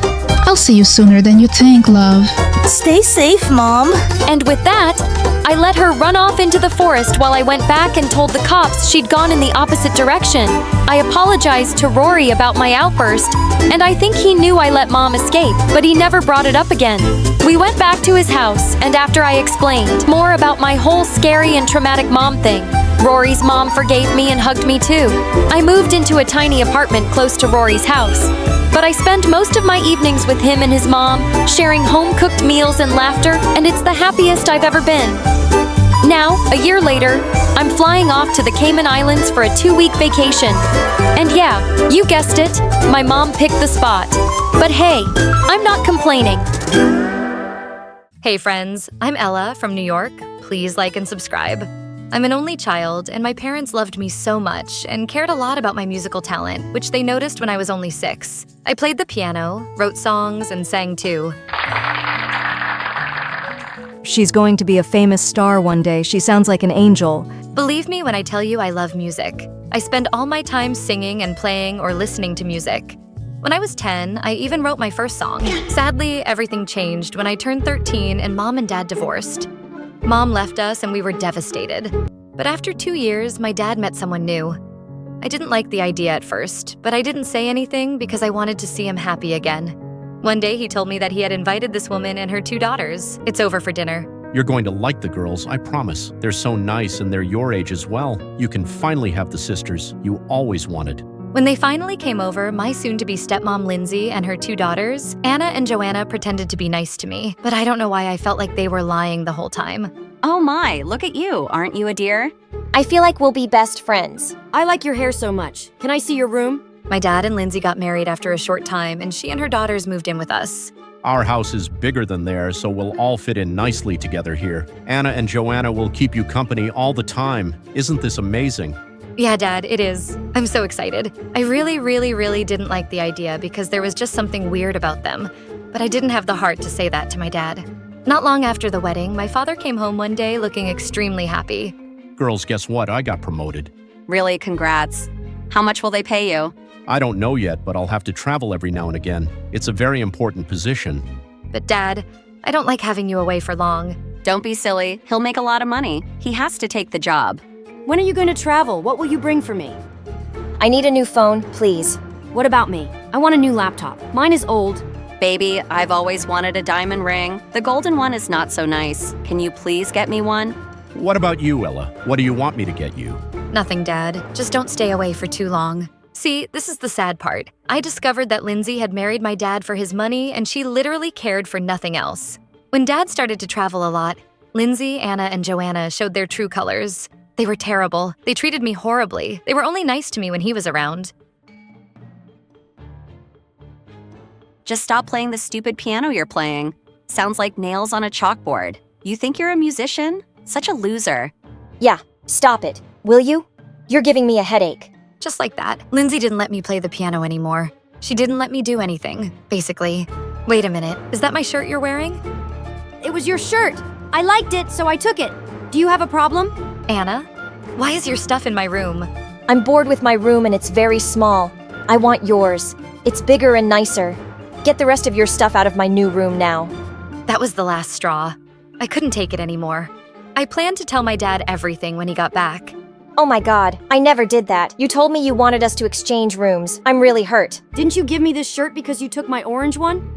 I didn't take anything from you. Oh my, I didn't let her play the piano. Why would I ever do that? If anything, I encouraged her to practice more. What? What are you saying? I'm not lying. Ella, I am very disappointed in you. I never thought you would lie to me. Lindsay and the girls are trying to be a family to you and you're telling lies about them. I never want to hear anything like that ever again. I mean, the audacity. 2 years passed like this before everything changed when I learned tragic news. Apparently, the company Dad was working for was a fraud and he was in jail miles away. And if things were bad in the beginning, they got even worse. Lindsay and her daughters made my life terrible, and I didn't know what to do. Music was the only thing that helped me. When I saved enough money, I bought a secondhand microphone and downloaded an app that would let me play different kinds of instruments on it. I kept writing songs and music and recording them on my laptop and listening to them because I couldn't live without music. Wait a second, why don't I upload one of my songs online? Of course, I can't use my real name or picture because God knows what would happen if Lindsay or one of her daughters found out. But the idea isn't so terrible, is it? It's better than being this far away from music. After only 2 days, it had 100,000 views in the comments section. I could see that people loved the lyrics and the music despite the low quality of the video. So I started to post more and more songs. Soon everyone at school was talking about my songs that make me happy and sad at the same time because I couldn't tell them that it was me. Have you listened to this new song by this mystery girl? Let me tell you, it's amazing. Not yet, but I have to check it out now. I adore her songs. If only we could know who she really is. I literally know all her songs by heart. But things didn't stay good for long for me. Joanna recognized my voice and playing somehow and told Lindsay, "What do you think you're doing? Playing smart and thinking I won't know?" I don't understand how someone like you got this number of views and likes. She won't anymore. Give me this laptop now. I'm going to delete those stupid videos. If you do one more thing like this, you won't like what happened. Please don't. Please. Wait a minute, Mom. What if we could use her fame? We can make a lot of money if we let her write and record those silly songs of hers. And I'll pretend that I'm the one who's actually making them. The camera loves my face anyways. What? You want to steal my music? Are you crazy? That's a brilliant idea, darling. And you, Ella, have no say in this at all. You either do what we say, or you can say goodbye to your dad forever. I'll make sure he can't get out of that jail and stays there forever. I won't hire a lawyer or anything to save his butt. Got it. This family was crazy. They were heartless. Lindsay bought better equipment and forced me to use it to record my music and songs. Joanna would shoot videos of herself pretending to sing and play the piano, but it was actually my voice, my music, and my lyrics. The number of views and likes on the video was crazy. She was becoming the new social media sensation, and she was making an insane amount of money. At school, everyone wanted to be your friend because she was the popular girl now. Joanna, please come to my party this weekend. It would be a blast having you there. Sign my shirt, Joanna. Please, please, please. Can I get a selfie with you? Please say yes. Meanwhile, I wasn't allowed to go anywhere other than school. It felt like I was in prison. Lindsay, Anna, and Joanna were watching me all the time because they were worried I'd reveal their secret.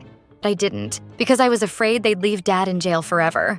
But things changed once more one afternoon. Ella, you better listen to what I'm going to tell you carefully. There is a huge musical competition that's happening soon. And if I mean you created the best song, Dart, I can win a record deal with an important record label. And how are you planning on recording an album exactly? Are you planning on dragging me behind you to the studio, letting everybody they know your truth?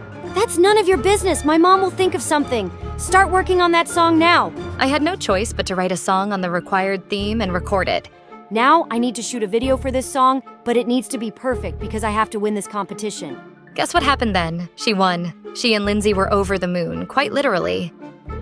Mom, I just got a call from the record label. They want you and me to go tomorrow in the contract for the album. That's perfect, honey. You'll be a star. Hey, Ella, you're coming with us tomorrow. What? Me? Why would you want me to go with you? What if they asked us some stupid question about music and singing? You'll be there to help Joanna answer. Understood? Wasn't it enough that they were stealing my music and money? They also wanted me to watch them doing it. When we got there, Liam, the CEO himself, welcomed us. Welcome to our company.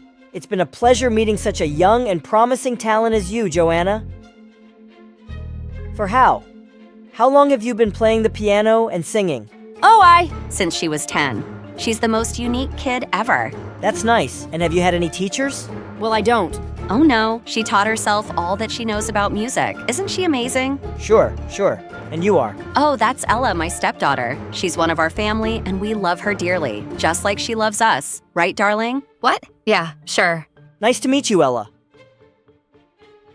I feel like you're surprised I'm the CEO because I'm young. I hear that a lot, but the truth is, this company belongs to my dad, and he only trusts me to run things around here. I was sitting there silently, not saying much. This Liam was very nice, and to me especially, he kept trying to include me in the conversation, but Lindsay didn't like it. Ella, dear, be a dear and bring me my shawl from the car, could you? I'm cold. Sure. I understood that she wanted me out of the room because she wanted his full attention to be on Joanna. So I left the room and started walking aimlessly around the corridors of the company. Wow, look how many musical instruments are in this room. What is that, a huge piano? It wouldn't hurt if I played it for a minute, will it? I hadn't played a real piano for years because Lindsay sold mine. I missed this so much. I closed my eyes and started to play and sing my heart out. I didn't even feel the time passing. I didn't even feel Liam standing behind me by the door. What's that?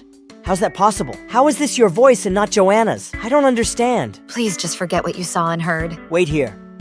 After a couple of minutes, he came back with Lindsay and Joanna, who looked really scared when she saw me near a piano. Why don't you play us that song that won you the competition before we sign the deal? It's only fair that I hear you play live. What? Mom. Let's leave that to another day. I'm afraid Joanna's not ready today. She's recovering from a bad cold. I insist it's actually part of the contract's conditions. Believe me when I say at that moment, I wouldn't want to be Joanna for anything in the world. She sat at the piano, tried to stroke the keys, but of course she couldn't play. She tried to sing in a low voice, but it was very clear that her voice wasn't even good. She was about to cry. Ella, why don't you give it a try? I was terrified for a second, but I told myself, come on, have some courage. Liam knows the truth now. I played and sang the song perfectly. Ella, we would be honored to sign a deal with you. What? What do you mean with her? It's my daughter who won the competition, not this girl. Your daughter can't sing, ma'am. I know the truth now, so no need for more lies. What do you say, Ella? Sure, I'd be crazy to say no. Let me tell you that the album I made with Liam was a hit. I had enough money to hire a lawyer and fight Dad's case, all with the help of Liam. and he was finally home. Please, Ella. You know we love you, honey. Please don't throw us out. Please, I am so sorry. We're really sorry. Ella, you can have your room back. It was just a misunderstanding, please. It's too late now. The whole world knows the truth. Now, please leave because I have to prepare for my first live concert. The concert was amazing. Thousands of people came. I was living the dream. Liam was even waiting for me backstage with a bouquet of flowers. Oh, thank you so much. I love them. You're the best, you know. You saved me from my evil stepmother. Exactly like a fairy tale. And because I did that, don't I deserve a date just to be authentic to the story? You do. Let's go get some ice cream. And a kiss. Yeah, and a kiss. And that's how I wrapped up my story. I got rid of the evil stepmother and her daughters. I became a superstar. I got the Prince Charming, and I have the happily ever after that everyone wishes for. Hi, I'm Sarah from Paris. I live with my single mom and unfortunately my sister Zoa, who's always been my biggest rival, and a pain in my butt. Like, when I was 5, a tutor would come to teach us, and one day he praised me in front of my mom. Ma'am, your Sarah is a brilliant child. She's a quick learner. She can understand a concept in just an hour, but for the same thing, Zoa takes 3 days. Zoa couldn't tolerate this and hit me hard on my head with a notebook. Before I could react, Mom yelled at her and grounded her for a week. I never really understood why she was jealous of me for being smarter. I wasn't jealous of her for being prettier. Whenever we went out together, people noticed her first and gave her compliments, but she was still so insecure. But maybe the reason why she really hated me was because I was fearless. Once when I was 10, the 3 of us were out on a picnic when I noticed a man snatch a woman's purse and run away. I immediately stuck out my leg and he tripped and fell down hard. The thief was taken away by the police, and everyone there clapped for me except for Zoa. Mom was pretty freaked out too. Sarah the thief could have had a weapon. He could have hurt you. Don't do that again. You're just a child. Yeah, dummy cow. This is not some movie where you pretend to be an action hero. This is real life, and I'm afraid one day someone might cut you down into pieces. I know what your actual concern is, Zoa, and it's not for my safety. You just can't stand it when I'm praised by people, can you? Oh, please. I get plenty of praise because I'm so pretty. Have you ever heard someone use that word for you? I bet you can't even spell it. It's P-R-E-T-Y. You forgot a T dinosaur brains. And you forgot my hand dinosaur face. And suddenly she slapped me, and we broke into a huge fight right in the middle of the park. As we grew up, she became prettier and more popular in school. All the time, boys would roam around her, while her minions cracked jokes about how I must be adopted. But I never let Zoa or any of those bullies get to me. I was smarter and stronger than those idiots any day. Once in 9th grade, I was looking for a book in the library when I noticed a boy staring at me from a gap in the shelf. I just went back to my seat and started reading my book, but he sat down in front of me. Hey, what's your name? You're very pretty. No way! This was definitely a prank. If I was really pretty, why was he the first boy to say so? I just walked off without a reply. I was in no mood to be made fun of, but the next day when I was walking through the hallway, I suddenly tripped over something and went flying straight into someone's arms. It was the boy from the library. Oh, thank you so much.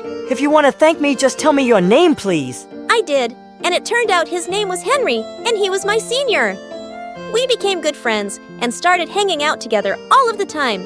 One day when I went to the cafeteria, I found a large poster stuck to a wall. It was my picture with an ugly mustache and devil horns in the caption. Sarah, the ugly monster. As I saw Zoa and her friends cackling in the distance, I was about to tear it down when Henry walked in. Wow, someone's really jealous of your beauty, Sarah. And with that, he tore it in half. Then, he turned to me and said in front of everyone, I think you're the most beautiful girl here, and you're smart and funny. You're just amazing. Will you be my girlfriend, Sarah? I was shocked, but I said yes. And what made me even happier was seeing Zoa burn with rage. The next few days, I felt like a princess in some fairy tale. I would roam around with Henry, he would bring me roses, and would lie with his head in my lap for hours. It was all so beautiful. Then one day, he asked me to go to a party with him. That evening, I was getting ready when Zoa came running into my room all breathless. Sarah, my sister! I need to tell you something. Please stay away from Henry because he is a cheater. He is dating 3 girls, including me and you. He just kissed me today out of the blue. What? You're such a psycho liar. Get out of my room, Zoa. But then, she showed me something that left me stunned. It was a picture where she and Henry were kissing. I couldn't believe it. I ran to the washroom, and Zoa followed me. Sarah, why are you crying? So what if he found me more attractive than you and kissed me? At least now we know his true colors. Don't cry, sis. This is for the best. I angrily pushed her aside. I'm not crying. Something just went into my eye. And I don't care if he kissed you. He's still my boyfriend. Get out now. I left home pretending to see Henry, but of course I wasn't gonna meet that jerk. I went to a park and sat alone and kept rejecting his phone calls. When he kept messaging me, I sent him the pictures Zoa showed me. He started giving me excuses, but I didn't believe a single word he said. After an hour, I went home, as if everything was perfectly fine. The next day in school, I was sitting on the bleachers when someone tapped on my shoulder. It was Henry. Just as he began speaking, I grabbed him by his collar angrily. Listen, I told you yesterday. But then, suddenly, I spotted Zoa looking at us, and I immediately pulled Henry close and kissed him. When Zoa left, I pushed him back hard. Listen, I told you yesterday to stay away from me. I don't want to see your face again. But Sarah, I swear I never cheated on you. I was just having my Coke when Zoa came out of nowhere and kissed me. I was really angry with her. It takes 2 people to kiss, and you were one of them. So just stop lying and leave me alone, cheater. I put my fingers in my ears and walked away from him. But that night, something really strange happened. We were all asleep when we heard Zoa screaming. We ran to her room to find a boy in Zoa's room, and she was beating his butt with a stick. The boy was from our school. Mom, I caught this thief. I caught him. Call the police. Call the media. I'm so brave. I'm a hero. I'm not a thief. I'm Zoa's freaking boyfriend. I just came to see her and she went bonkers on me. Crazy girl. Oh, also, Sarah, she kissed her boyfriend and told me to take pictures of her doing that. He was so mad at her. In case you didn't know, your sister's a psycho. Oh, God. Henry was telling the truth, and I hadn't believed him. The boy broke up with Zoa, jumped out the window while I turned around and pounced on her. I pulled her hair as hard as I could till Mom pulled me away. The next morning, I literally ran to school and found Henry and apologized to him. He opened his arms and we hugged each other really tight. Time passed and we graduated from school. Henry went abroad for his higher education and Zoey and I started college. Then, one day, Mom suddenly felt some pain in her chest, and after the doctor's examination, it turned out that she needed a really expensive heart surgery. This was the first time in my life that I felt scared. We didn't have enough money, so I took up a part-time job to start saving. I asked Zoa too, but she flatly refused. I'm sorry, but a princess like me can't work. Look at my hands, so soft and delicate. I'm not spoiling them. No, you're the Tarzan of the family, the strong one. You got this, girl. And just like that, she walked off. Just a few days later, I heard Mom screaming.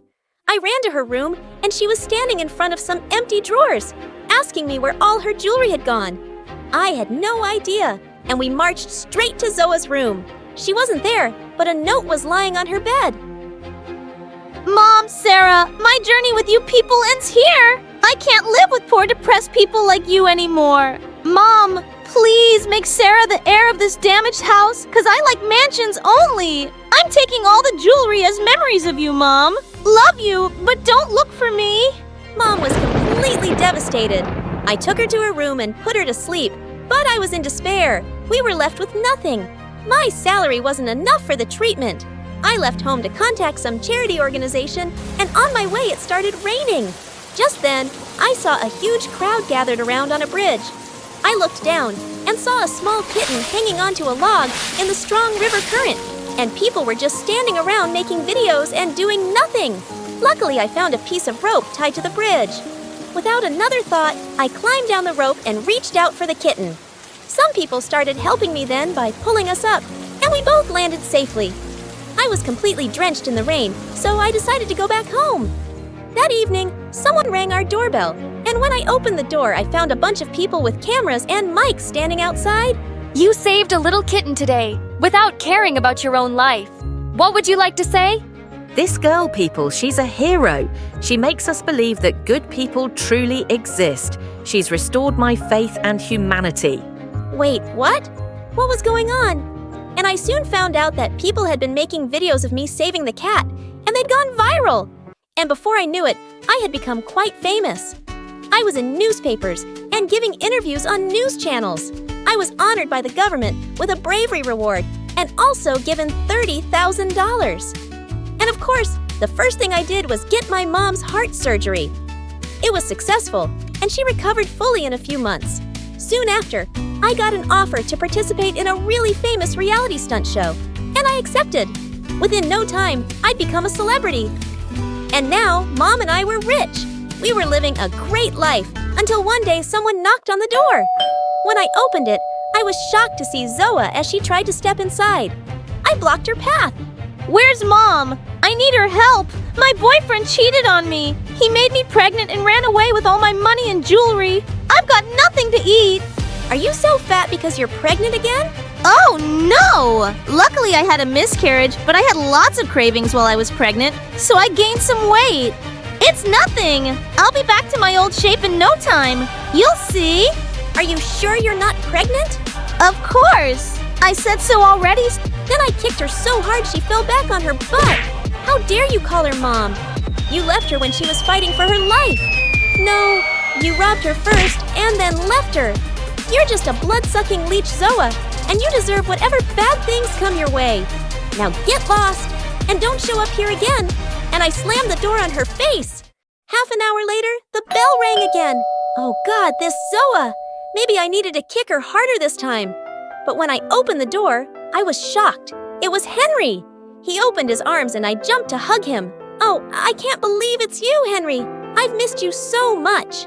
I've missed you too, sweetheart. And I have a really important question for you, Sarah. Will you marry me? Oh my God, yes. 100 times yes. And then we kissed. Hi, my name is Hope. Please like and subscribe.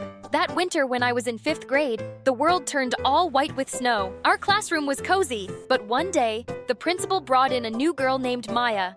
She seemed shy and wore old clothes. Our teacher, Ms. Albert, asked us to welcome her, but most of us stayed quiet.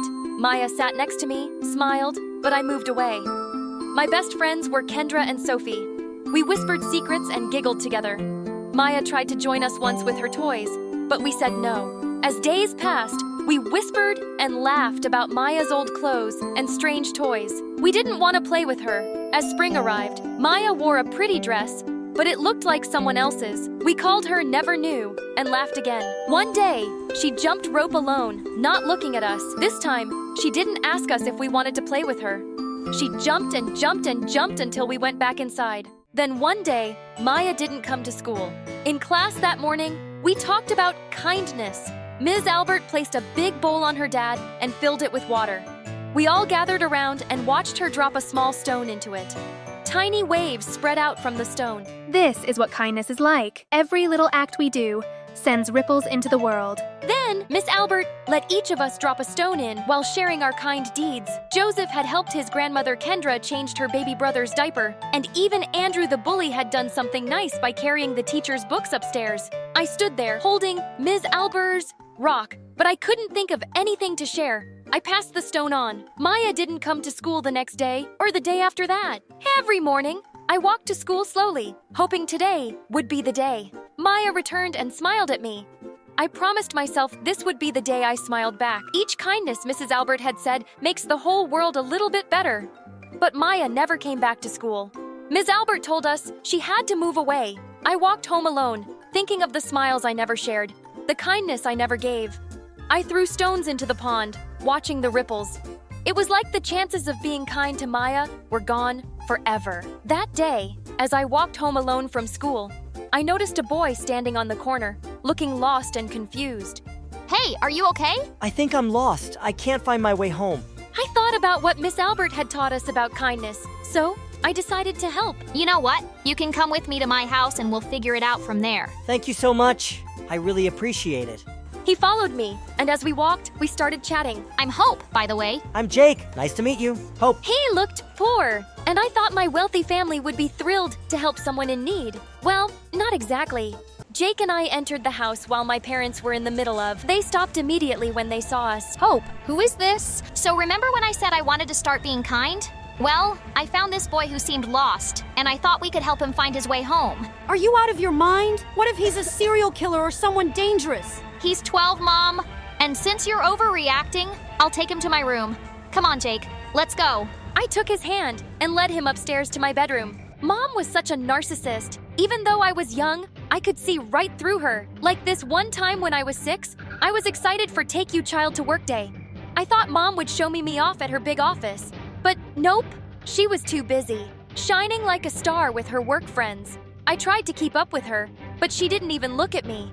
It was like I was invisible. Then at lunch, while I was alone, munching on a cheese sandwich, I overheard her. Her boss said she was great at her job, and she told him kids would just get in my way. Ouch, that stung. I was sitting right there, and she acted like I didn't exist. It hit me hard to Mom. Her job was everything. And me, I just didn't fit into her perfect picture, and from that day on, I didn't look at her the same way. If she wasn't gonna my mom, I wasn't gonna treat her like one. But in my bedroom, Jake had a point. Not to be rude, but aren't you being a bit mean to your mom even though you're trying to be kinder? Well, zip it or I'll beat you in the next game.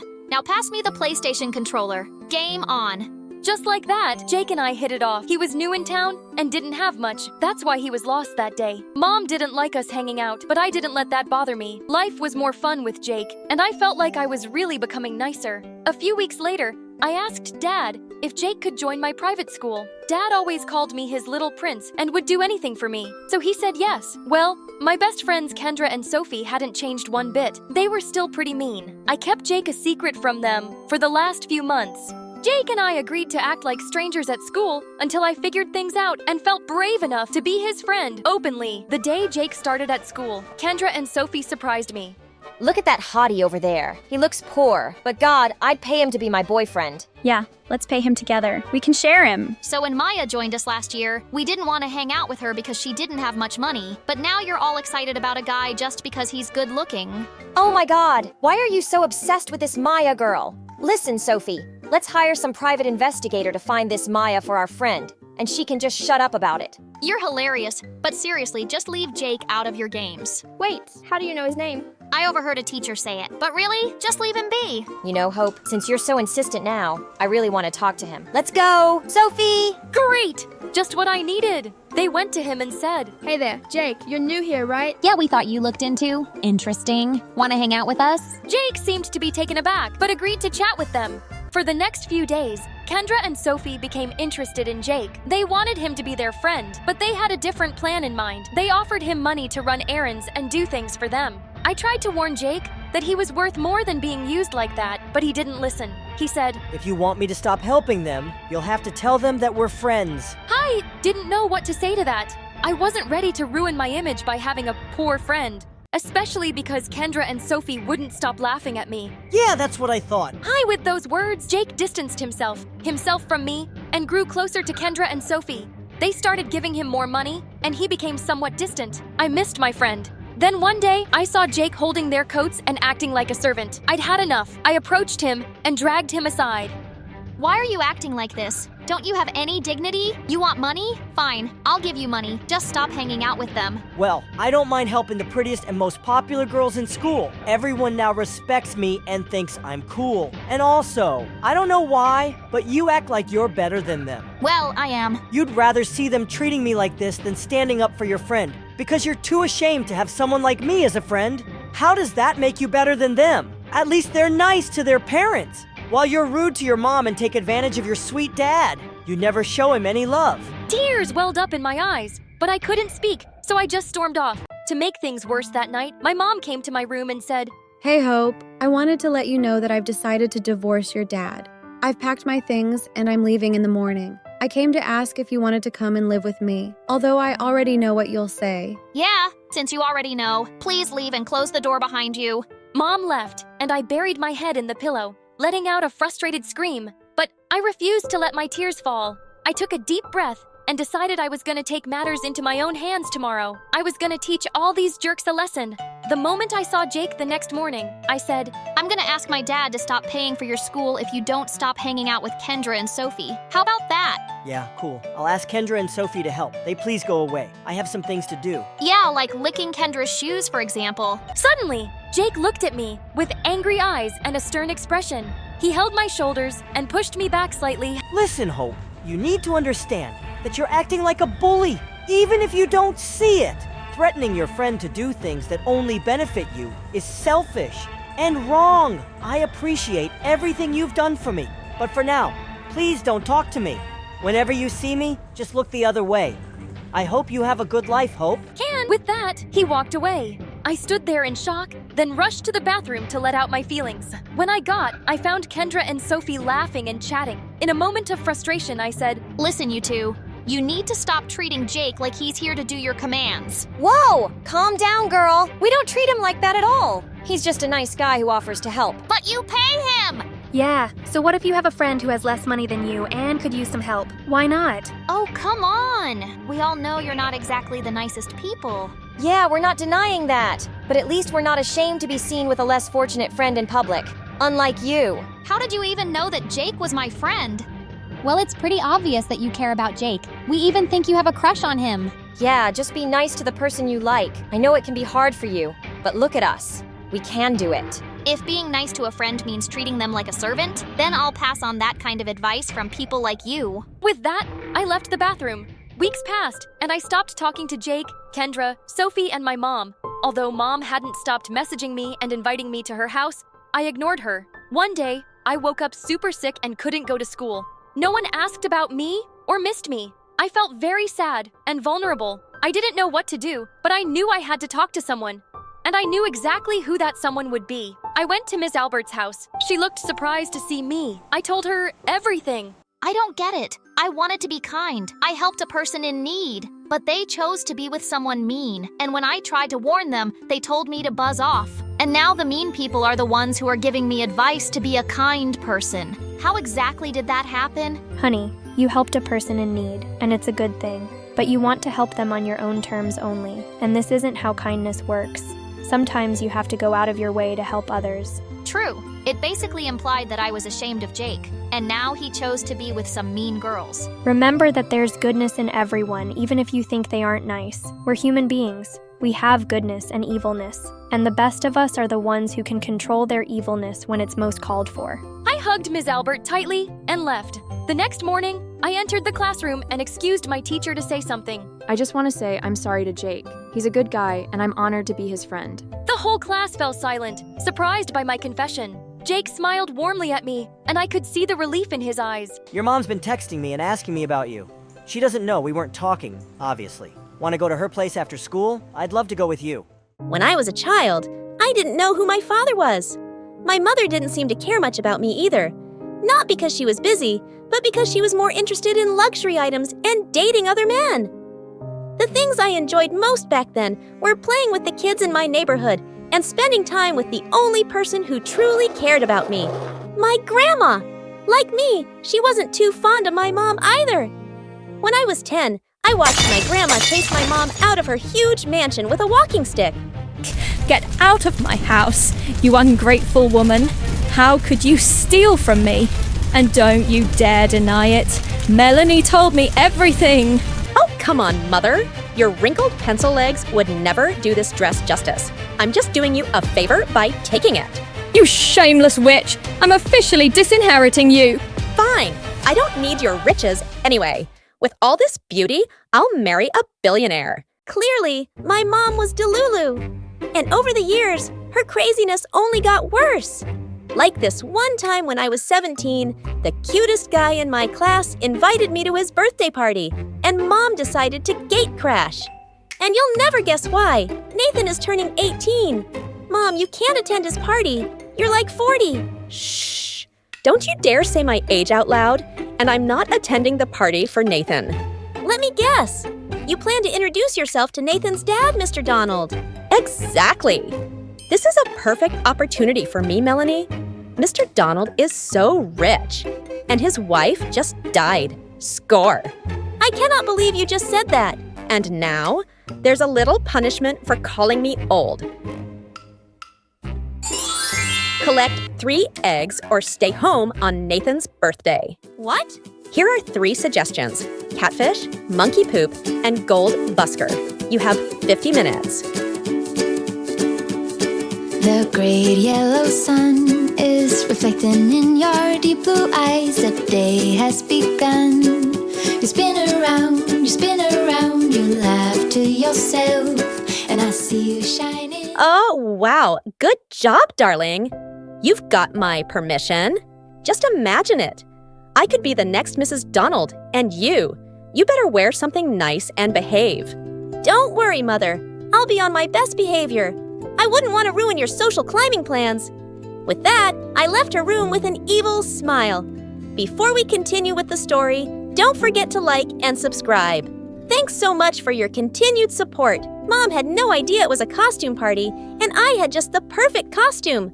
The next day, I waited for her to leave, and I crawled under my bed and took my costume out from its hiding place. I can't wait to see the look on Mom's face when she sees me. After spending hours perfecting my makeup, I wore my costume and rode my unicycle to Nathan's house. As soon as I walked in, I went straight to Mom, who was too busy drooling at Mr. Donald. Mom, do you like my nose? I got an extra one for you. Someone get this crazy clown away from me. Without warning, she grabbed a candle lighter from the party table and pointed it at me. Have you gone completely mad? Put that down. All you do is make my life miserable. Surely she wouldn't set me on fire, would she? Just then, Nathan, who was a Lion King costume, charged at Mom, and as they struggled, the lighter ended up in Mom's hair. Oh my God, my hair is on fire. Quickly, I grabbed a tablecloth, then covered her hair, but she shoved me and ran out of the party.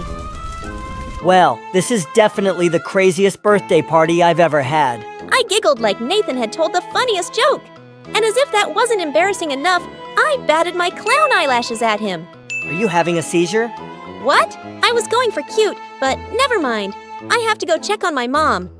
A few minutes later, I arrived at my house to find Mom throwing my clothes out on our lawn. Mom, what's going on? Needless to say, she wasn't looking her best. Some of her hair was burned and she smelled like a barbecue. I want you out of my house. I'm tired of you ruining my life. And that's how I ended up moving in with my grandma, who I loved very much. And together, we had lots of fun at her mansion. One morning, however, she woke up screaming, and when I went to check on her, she pointed her walking stick at me. Stay away from me, you alien! You'll not take me into your alien ship. Haha, you got me. I'm a creepy alien. I waited for her to laugh with me, but she cowered in a corner and burst into tears. Alarmed, I called her doctor, who diagnosed her with dementia. I had no choice. I had to call my mom. When she arrived at the mansion, she rushed towards Grandma. Oh, you poor thing. You don't even remember me, do you? I'm Alberta, your favorite and only daughter. Don't worry, Mommy dearest. I'm going to take good care of you. Ugh! I could already feel the scheming in Mom's voice. And sure enough, the next morning, she dropped a bombshell. Melanie, I need you to open your grandma's safe. I know she gave you her passcode a long time ago. Seriously? That's what you care about right now? Open the safe or I'm placing you under house arrest. Say what now? You heard me. Just give me the passcode. The safe is probably empty anyway. Actually, all of Grandma's jewelry is in there. And before she lost her memory, she told me she was going to give it all away to charity. All of it. Ugh, you demon child. With that, she shoved me into my room and locked it. That night, while I slept, someone touched my face. When I opened my eyes, a dark figure was standing over me. Hello, Melanie, it's me. Grandma, you remember my name? And how did you get in here? Sit down, dear. I have something to tell you. And you'd never believe what she told me. What do you mean? You faked your illness? I did it to test you. I knew your mother would try to steal from me, and I wanted to see if you'd help her. I'm so glad you didn't. I'm so sorry she locked you in here. I'm okay, Grandma. Actually, I have a revenge plan. Tie this around yourself. I handed Grandma a white bedsheet, and as I told her my plan, I used my makeup to paint her face and hands white as a ghost. To complete the look, I added some long stick-on nails to her fingers. Are you sure this is going to work? Trust me, Grandma. Mom is very afraid of ghosts. She even sleeps with the lights on. We both laughed as we headed to Mom's room in the mansion. Are you ready? As soon as she nodded, I kicked the door open, and Grandma walked into the room, just as Mom woke up screaming, "Get away from me!" My dear Alberta, I have a message for you. You need to leave this house, or evil shall befall you. Men will flee at the very sight of you, and all your designer clothes will shrink 3 sizes too small. Oh no, not my Gucci dresses. As Mom continued to scream, I rushed in. Mom, why are you screaming? There's a ghost. What? Where? She's right there. I was this close to bursting into laughter, but I had to stay in character. What are you talking about? Mom, there's nobody else here. Just you and me. But she's, I need to get out of here. And that, my dear viewers, is how Mom left the mansion barefoot and in a nightgown. Did you see how fast she ran? Yeah, with that speed, she's probably approaching Mars by now. We both burst out laughing as we high-five. A few days later, Nathan sat beside me at the fountain as I told him my crazy story. I can't believe your grandma faked dementia. I know, right? She's so crazy. So, what happens now? Well, Mom is still talking about ghosts, and she's still out of Grandma's will. So that means I'm going to inherit everything. Please don't spend it all on clown costumes. I giggled, but this time I wasn't embarrassed. I kept giggling until Nathan joined me. Hi, friends. My name is Anna, and I'm from LA. Before I tell you my story, please like and subscribe. I used to live in a tiny apartment with my dad, but he wanted to give me everything in the world. Sweetheart, I promise you I'll give you the world. You'll have everything that I didn't have in my childhood. I will make you so happy. But Daddy, I am so happy. See, Dad fulfilled his promise and worked hard. He became one of the most successful businessmen in the country, and I couldn't be prouder. Dad loved spoiling me. He'd get me all the latest gadgets, collectible Barbies, and I even had a theme park inside our mansion. I had everything and lived the life of a princess. But there was just one thing missing. My mom. Ever since I was a little girl, I was so curious about my mom, and whenever I'd ask him about her, he'd tell me how it was her loss that she left us. On my 5th birthday, Dad threw us the most lavish party ever. He went totally overboard and had ponies and even hot air balloons. I was having a wonderful time with my friends, but when I was in the jumping castle, a kid was being super pesky and kept bumping into others. When he pushed me, I pushed him back, and he ended up falling out of the jumping castle in an instant. His mom came running and hugged him so tight. Oh my God, my dear, are you hurt? She then glared at me and said, If your mom hadn't left you, maybe she could have taught you some manners. I felt so crushed. Even though it was that kid's fault, and he wasn't hurt bad, his mom was so worried she lovingly swept him into her arms and left. It was at that moment I realized that leaving me was not my mom's loss, but mine. And then I ended up throwing the worst tantrum ever. When Dad brought my giant cake out, I kicked the table. I don't want this. I want my mommy. Daddy, give me my mommy. Everyone was stunned to see me acting out, and then the party was over. Later, when Dad came to tuck me into bed, he gave me a gift. I wanted to give you this when you were older, but I know you need it now. It was a locket with a picture of my mom. It was the first time I was seeing her picture, and it made me so happy. Every night, I kissed her picture and vowed to find her someday.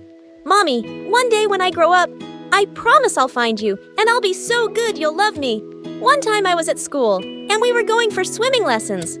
The teacher asked everyone to remove any watches and jewelry we were wearing, but I just couldn't remove Mom's locket. Teacher, can I keep my locket on, please? Why? It's the only thing I have of my mom. I never take it off. Hearing this, the teacher squeezed me into a hug, and all the kids looked at me with such sad eyes. Oh, I am so sorry, Anna. I didn't know. My heart aches for you. Sweetie, you can keep wearing that locket. After that day, everyone seemed kind of extra nice to me in class. They'd offer me the best seat during lunch. Everyone wanted to sit with me and would even share their lunch with me. Anna, try this. My mom made it especially for you. When I told her about your mom, she so wanted to cook this for you. Okay, thanks a lot. Even in class, the teachers were extra sweet to me. One time, we were having a test, and I just coughed, and my teacher went all emotional on me saying that I didn't need to take the test. Okay, that was awesome because I wasn't prepared. With a smile, I left the class, but during lunchtime, Bella came over to me. She was like the meanest girl in our school. Anna, don't you get sick of your sob story every time? It's, I don't have a mommy. Always taking sympathy from teachers and other kids. You're such a drama queen. No wonder your mommy ran away from you. God, her words made my blood boil, but it also hurt me so much I felt I would start crying. But just then, someone spoke. It was Isaac, the scholarship student at her school. Come on, Bella, you have your entire life to be a jerk. Why not take off today? Leave her alone. Bella just rolled her eyes and checked her nails. You know, Isaac, you and Anna, you're both pretty much alike. She uses her mommy story, and you use your oh I'm so poor story so people will have pity on you. So pathetic. That did it. I never wanted anyone's sympathy or pity. Without even thinking twice, I grabbed Bella's hair, and then she did too. We both were fighting like crazy. Later, we were taken to the principal's office. I was expecting to get detention, but she only punished Bella, and that really pissed me off. Why didn't I get punishment? I also pulled her hair. Anna, we know you're a good student. Bella has had many complaints against her. It's time she faces the consequences of her actions. I am going to expel her. Whoa! I knew the principal was taking pity on me. I stormed out of the office, but was totally surprised to see how many kids gathered outside looking at me with gooey eyes. Is everything all right? Why are you guys looking at me so weirdly? Weirdly? Anna, it's pure adoration. You saved us. You're like the first girl to show Bella her place. It was so cool. The look on her face felt like a cherry on top of a cake. Okay, I sure wasn't expecting this. After that day, Isaac would follow me around everywhere. Not just Isaac, but so many other kids too. They treated me like some sort of leader, and I was in no way a leader.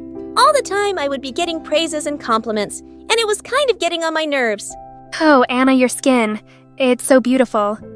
Anna, can you teach me how you solve that math equation? I know you study smart instead of studying hard.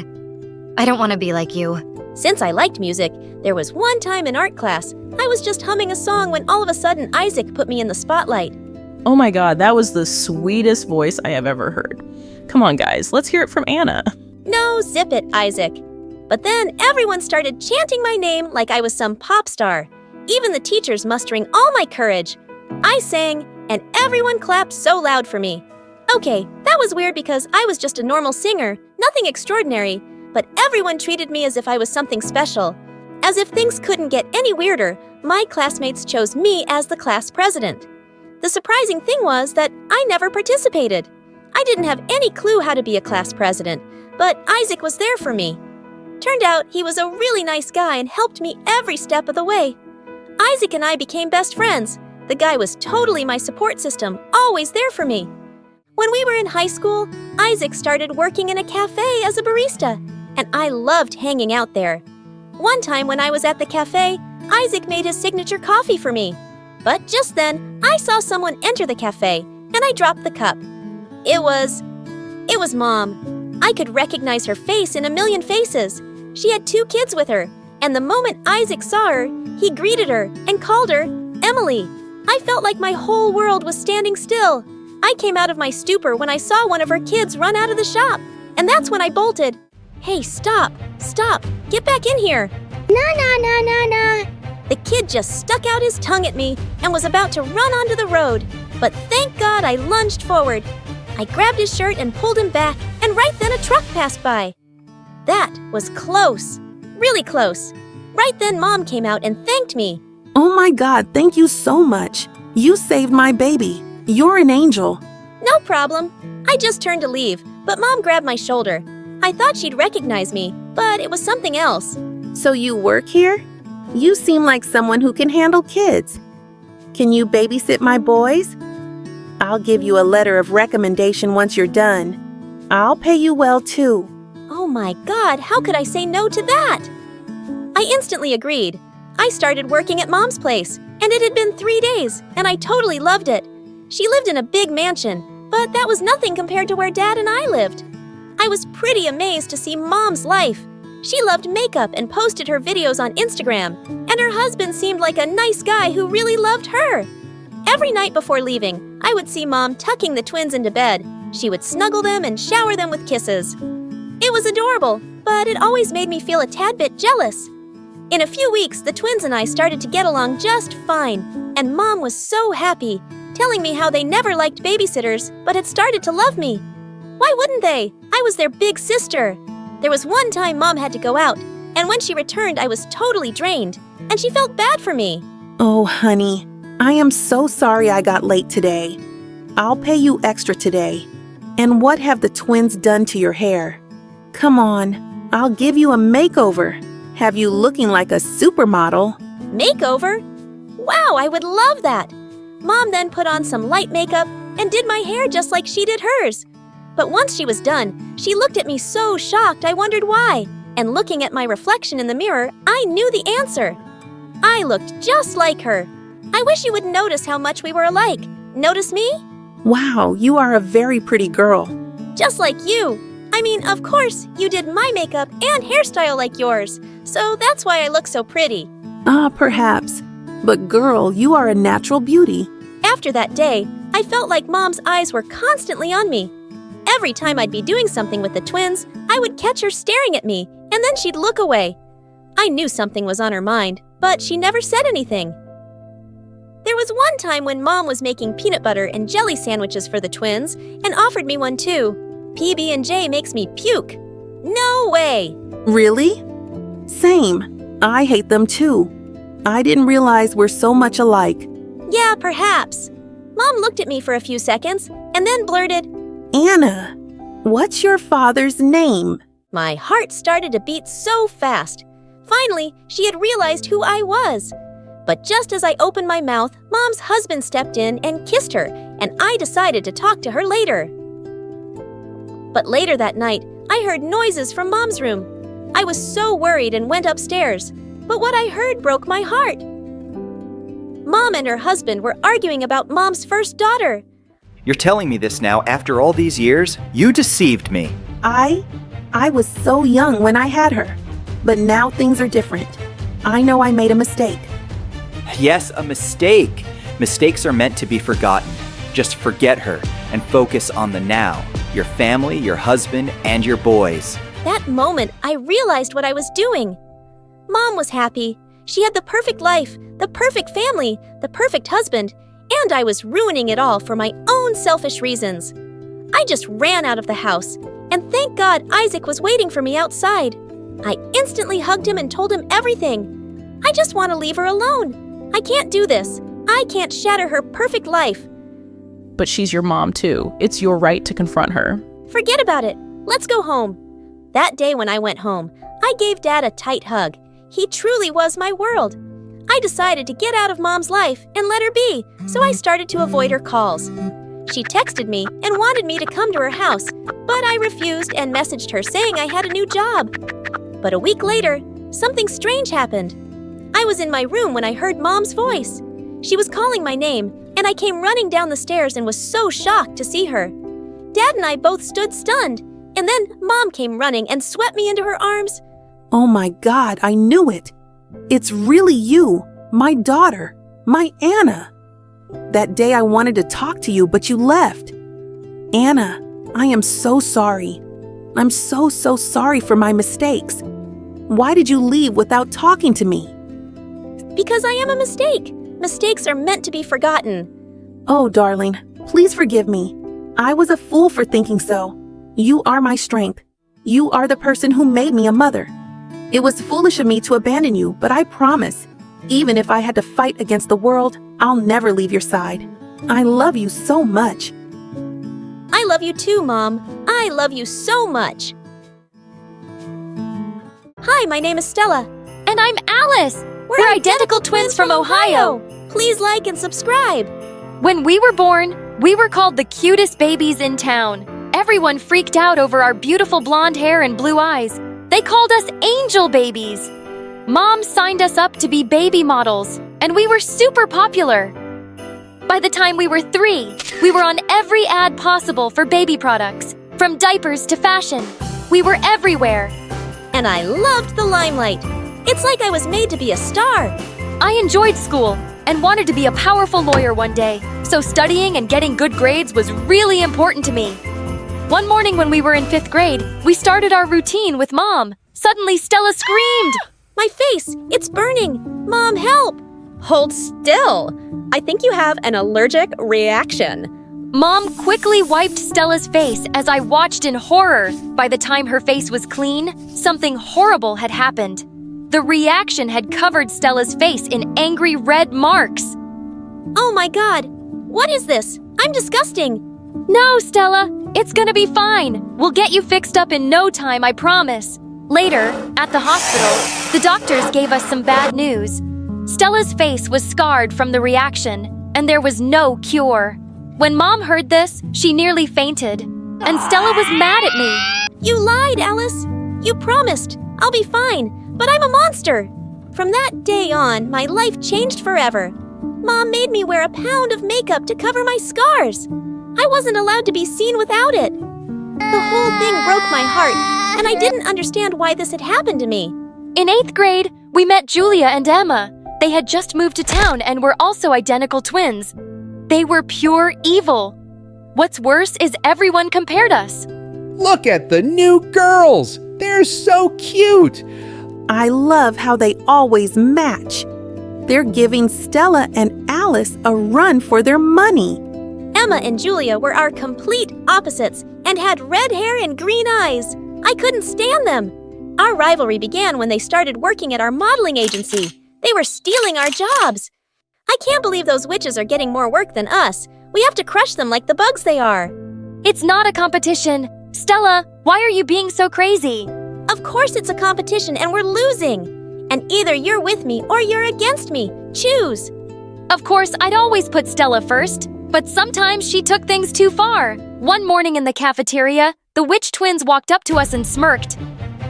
Oh, if it isn't the shy one and the ugly one. Why so sad? Oh, suddenly I'm not hungry anymore.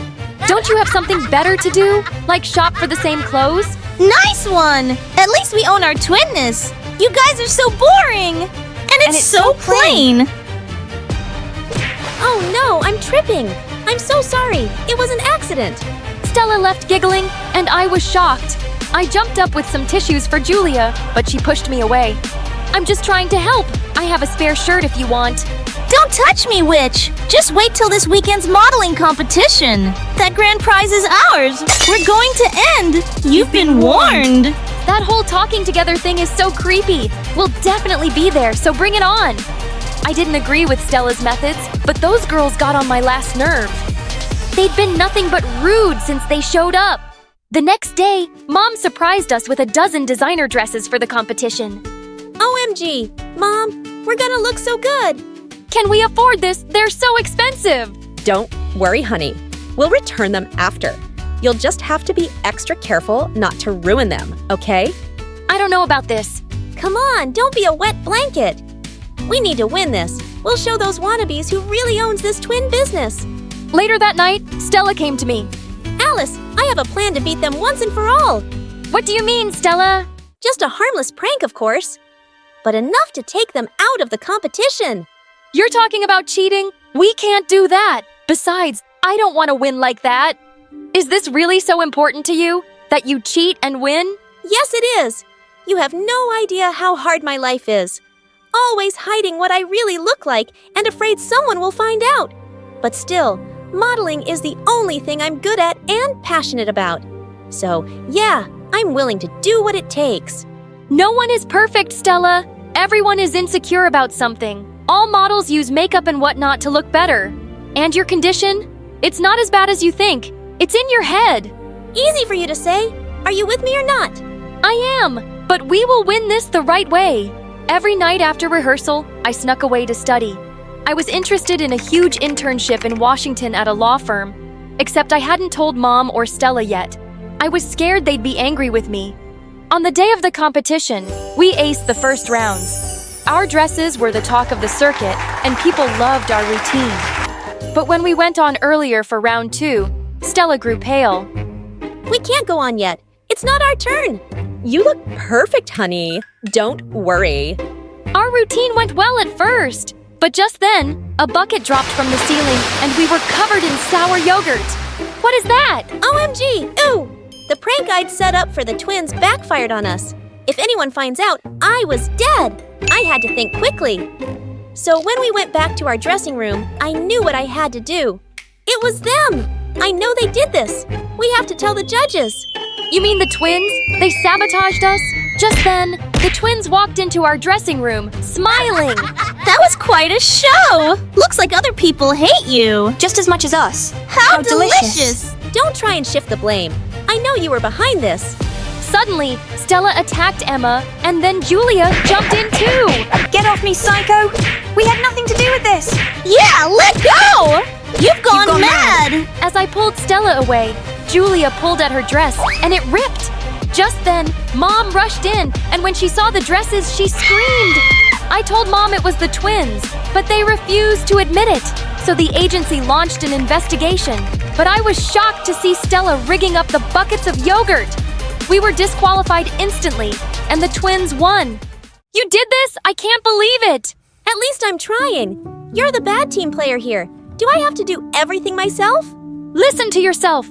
All you care about is winning, and it's just hurting us. You've ruined everything. Those expensive dresses and our reputation. I won't be part of this madness, Stella. As if you could do it without me anyway. You need me and you know it. Not anymore. I'm done. I never wanted this. After that, we were basically broke. Stella had to take every single job she could get to make more money. And I began waiting tables at the local coffee shop. A week before our 16th birthday, Mom came to us with some big news. I may have just solved all of our money problems. Girls, pack your bags. We're moving to Japan. What? A huge modeling agency loved our look and wanted us to move there to represent their brand. They'd pay for everything and even move us into a huge penthouse apartment for free. OMG! This is the best news ever! I couldn't let this go on any longer. I wanted to follow my dreams and participate in that internship. The deadline was just around the corner, so I had to tell them. I can't move to Japan. Why, Alice? Confused, they stared at me, and I finally explained my plans for my future. Are you kidding me? I can't believe you're being so selfish. How am I being selfish? I never asked for any of this. All you've ever done is complain. Look at me. I'm the freak here, but I get up every day and I work. You've never taken this seriously. And now you just want to bail on us. Me? Complain? You're the one who can't stop competing with Emma and Julia. You're so insecure that you've let this stupid rivalry turn you into a witch. I regretted my words as soon as I said them, but I was so mad I couldn't take them back. I stormed off to my room and slammed the door shut. Stella didn't talk to me for a whole week after that. What's worse is they were going ahead with the move, as if nothing I did mattered. One morning, I got a letter delivered, and it was from the internship. I was just about to open it when someone knocked on my door. Mom came in and eyed the letter. Is that it? Yeah. I'm not happy about this. You're not even 16 yet, until tomorrow. And honey, we can't afford this.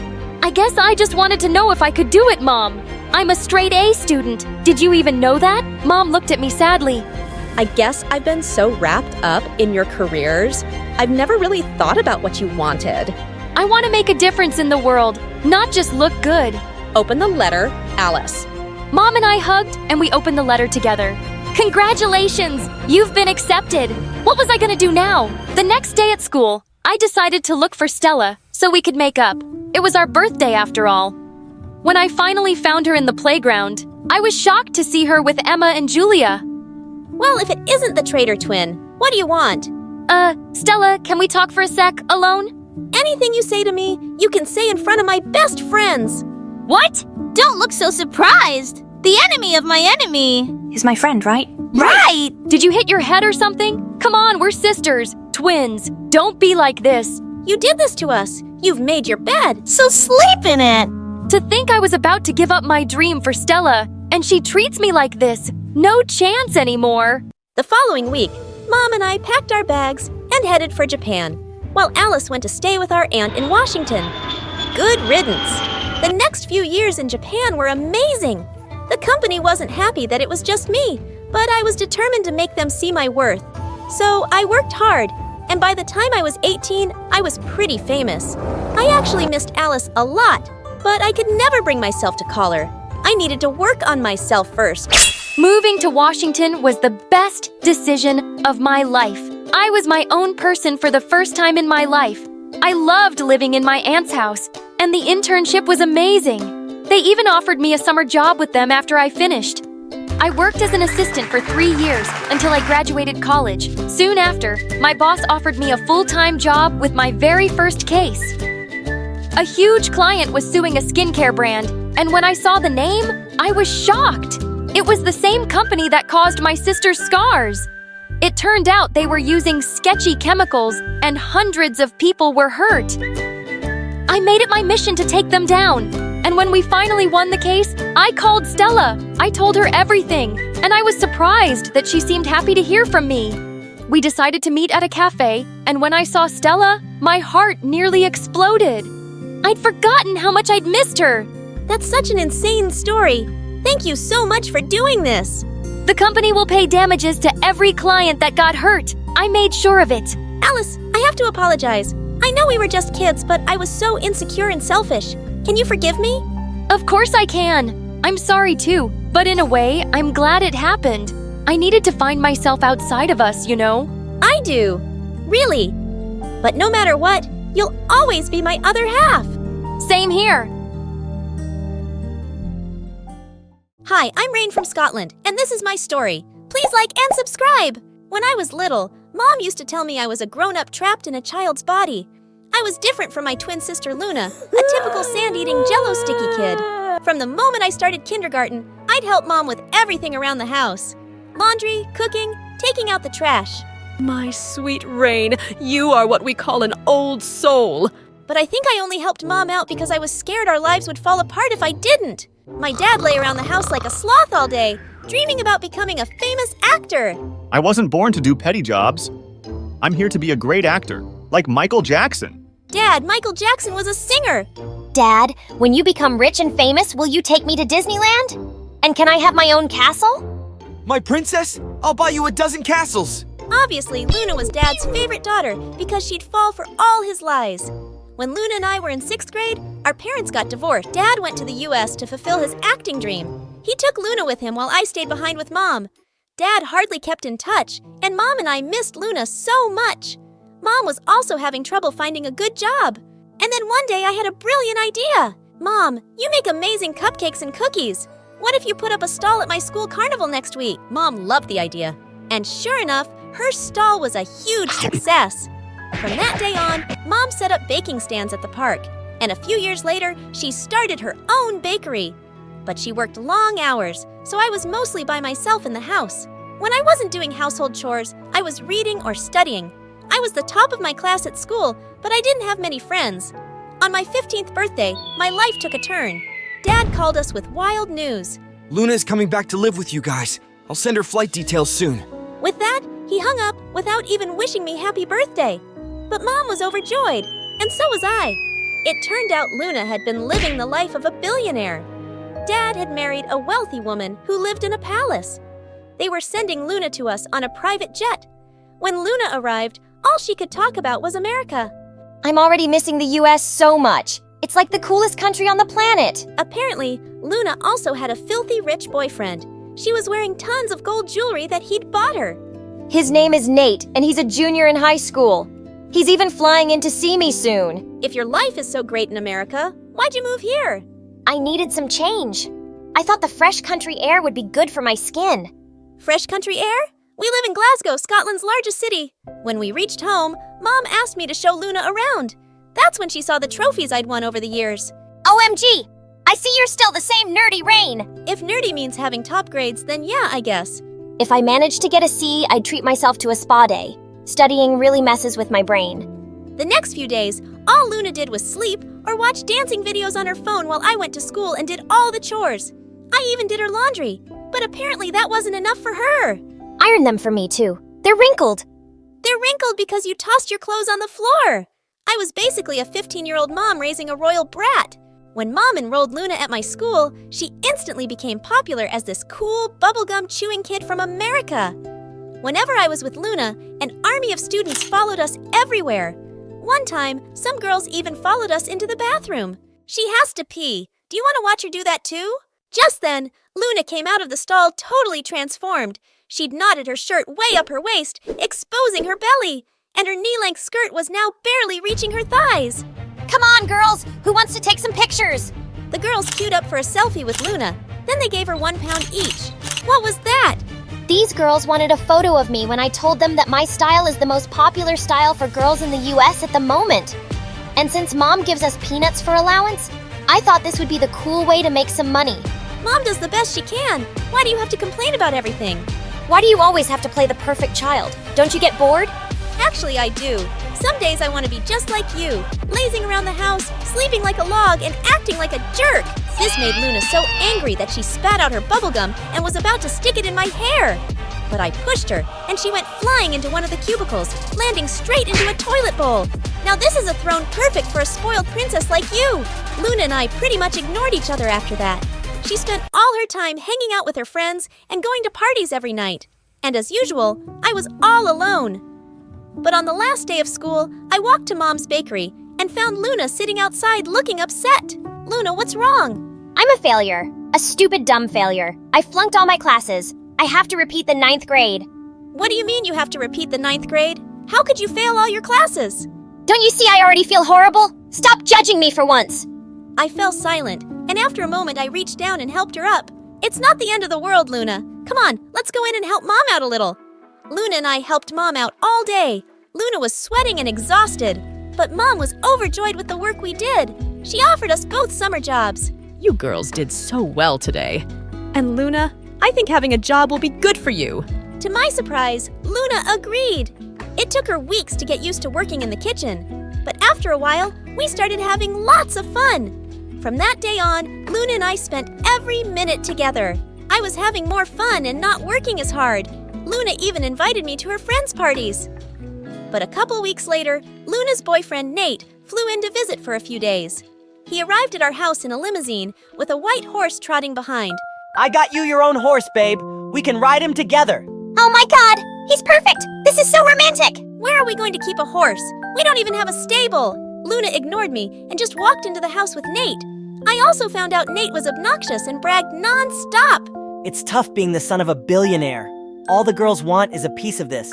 Someone's going to write my story one day because I'm just too special to be real. And worst of all, Luna was totally obsessed with him. She would share a chair with him at breakfast and take selfies of them kissing every 5 seconds. I'd started thinking she wasn't all that bad, but she was back to acting as immature as ever and left me working all alone at the bakery.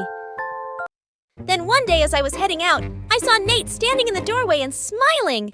Excuse me, I have a job to go to now. I bet you look adorable in an apron. How about I go with you, beautiful? Nate leaned in closer and I shoved him away. Get away from me, you creep. Just one kiss. Luna doesn't have to know. Luna doesn't have to know what, babe? Luna put her arms around Nate, but I pulled her away. Your sleazy boyfriend just tried to kiss me behind your back. Ha ha ha ha, you're funny. Rain, but I know Nate and boring and nerdy isn't his type. Don't be jealous. You'll have a boyfriend soon too. Yeah, don't be jealous, Rain. Luna and Nate started to leave, but I grabbed Luna's arm. You're such an idiot. I've been at the bakery by myself for the past few days. You have to help out this afternoon. Okay, sis, I'm just taking Nate to the spa and then I'll come back. Yeah, drop your cheating boyfriend off at the spa. Luna ignored me, but did come to the bakery later. I left her alone so I could run to the library and study. But an hour later, I got a call. Rain, come back quickly. The bakery's on fire. I felt as if someone had pulled the ground from under my feet. I immediately called a fire brigade and rushed back. How did this happen? I don't know. I was baking cupcakes, but the batter overflowed and first the oven caught fire. And then... Luna, how stupid can you be? It was an accident. I'm sorry. Just then, Mom arrived on the scene too. The fire brigade managed to put out the fire, but by then, everything was lost. No one had dinner that night. Mom's eyes were puffy from crying. But neither Luna nor Nate said a word. It's okay, Mom. We'll build everything again. But it will take months. How am I going to pay the bills? How am I going to send you girls to school? I hugged Mom and stayed with her the whole night while Luna shut herself up in her room with Nate. Nate was leaving the next afternoon. Before his flight, Luna blindfolded him and led him to our back alley. Ta-da! I bought you a car, babe! Are you serious? How'd you get me a car? My dad sends me a huge allowance. I spent all of mine on this car for you. Are you kidding me? That money could have helped pay off damages to Mom's bakery that you burnt down. I ordered the car a month ago and Rain, the bakery fire was an accident. I already feel horrible about it, but you keep making me feel worse. I don't think you feel bad at all. You never even apologized to Mom while you were living your perfect fancy life with Dad. It was really hard for Mom to start her business from scratch, and I always had to be an adult. And you'll always be a spoiled brat who wrecks everything. I spent the next 13 hours studying like crazy, and when I wasn't studying, I tidied my room. I had to get my mind off Luna, and I had to stop worrying about Mom. Finally, at night, Mom came into my room. Sweetie, take a break and relax. How can I relax? We lost the family business in a fire because Luna's an irresponsible lunatic. It's not that simple, Rain. What do you mean? Honey, Luna got diagnosed with bipolar disorder last month. I didn't tell you because I didn't want to worry you. People who are bipolar do crazy things sometimes. Then they get really tired and sometimes even sad. It's why Luna sleeps so much and has trouble doing schoolwork. What? Why would you guys hide that from me? It was her decision. And honey, trust me, Luna feels terrible about the bakery. Go easy on her, okay? That night, I couldn't sleep. Why hadn't Luna told me about her condition? Was I a bad person for getting mad at her? The next day, Luna knocked on my door while I was studying. Mom said she told you about my diagnosis. I'm sorry I kept it a secret from you. I was just so ashamed. But why, Luna? I'm your sister. Yeah, my perfect sister who never makes mistakes or fails at anything. I came back to you guys because Dad and his wife couldn't handle having me around. You don't know what it's like to be a disaster like me. I ran over to hug Luna. I had no idea she'd been suffering, and I'd been so tough on her. Oh, also about Nate. I'm taking back the car from him and giving the money to Mom. I'm so sorry I didn't believe you. I caught him texting with some other girl too. He's a jerk! Hello everyone, my name is Brew and this is my story. Before I continue, please like and subscribe to my channel. I was brought up by a single dad who worked very hard to give me a good life. We didn't have much, but Dad and I had each other and it was enough. Always work hard and success will follow. Got that, little birdie? I'll say yes if you buy me ice cream. Dad and I were close and we would talk about everything under the sun. Well, everything except Mom. Every time I tried asking Dad about Mom, he would avoid the topic like the plague. And eventually I stopped asking. Growing up, I fell in love with music dream to become a singer. And at 19, my dream finally came true when I got an invitation to audition for a famous all-girls group, the Masked Minx. These girls were super famous, but no one knew what they looked like because they always performed with a mask on. I was pretty excited, but the only thing was to convince Dad. But I've never been away from you, and you're too young to travel alone.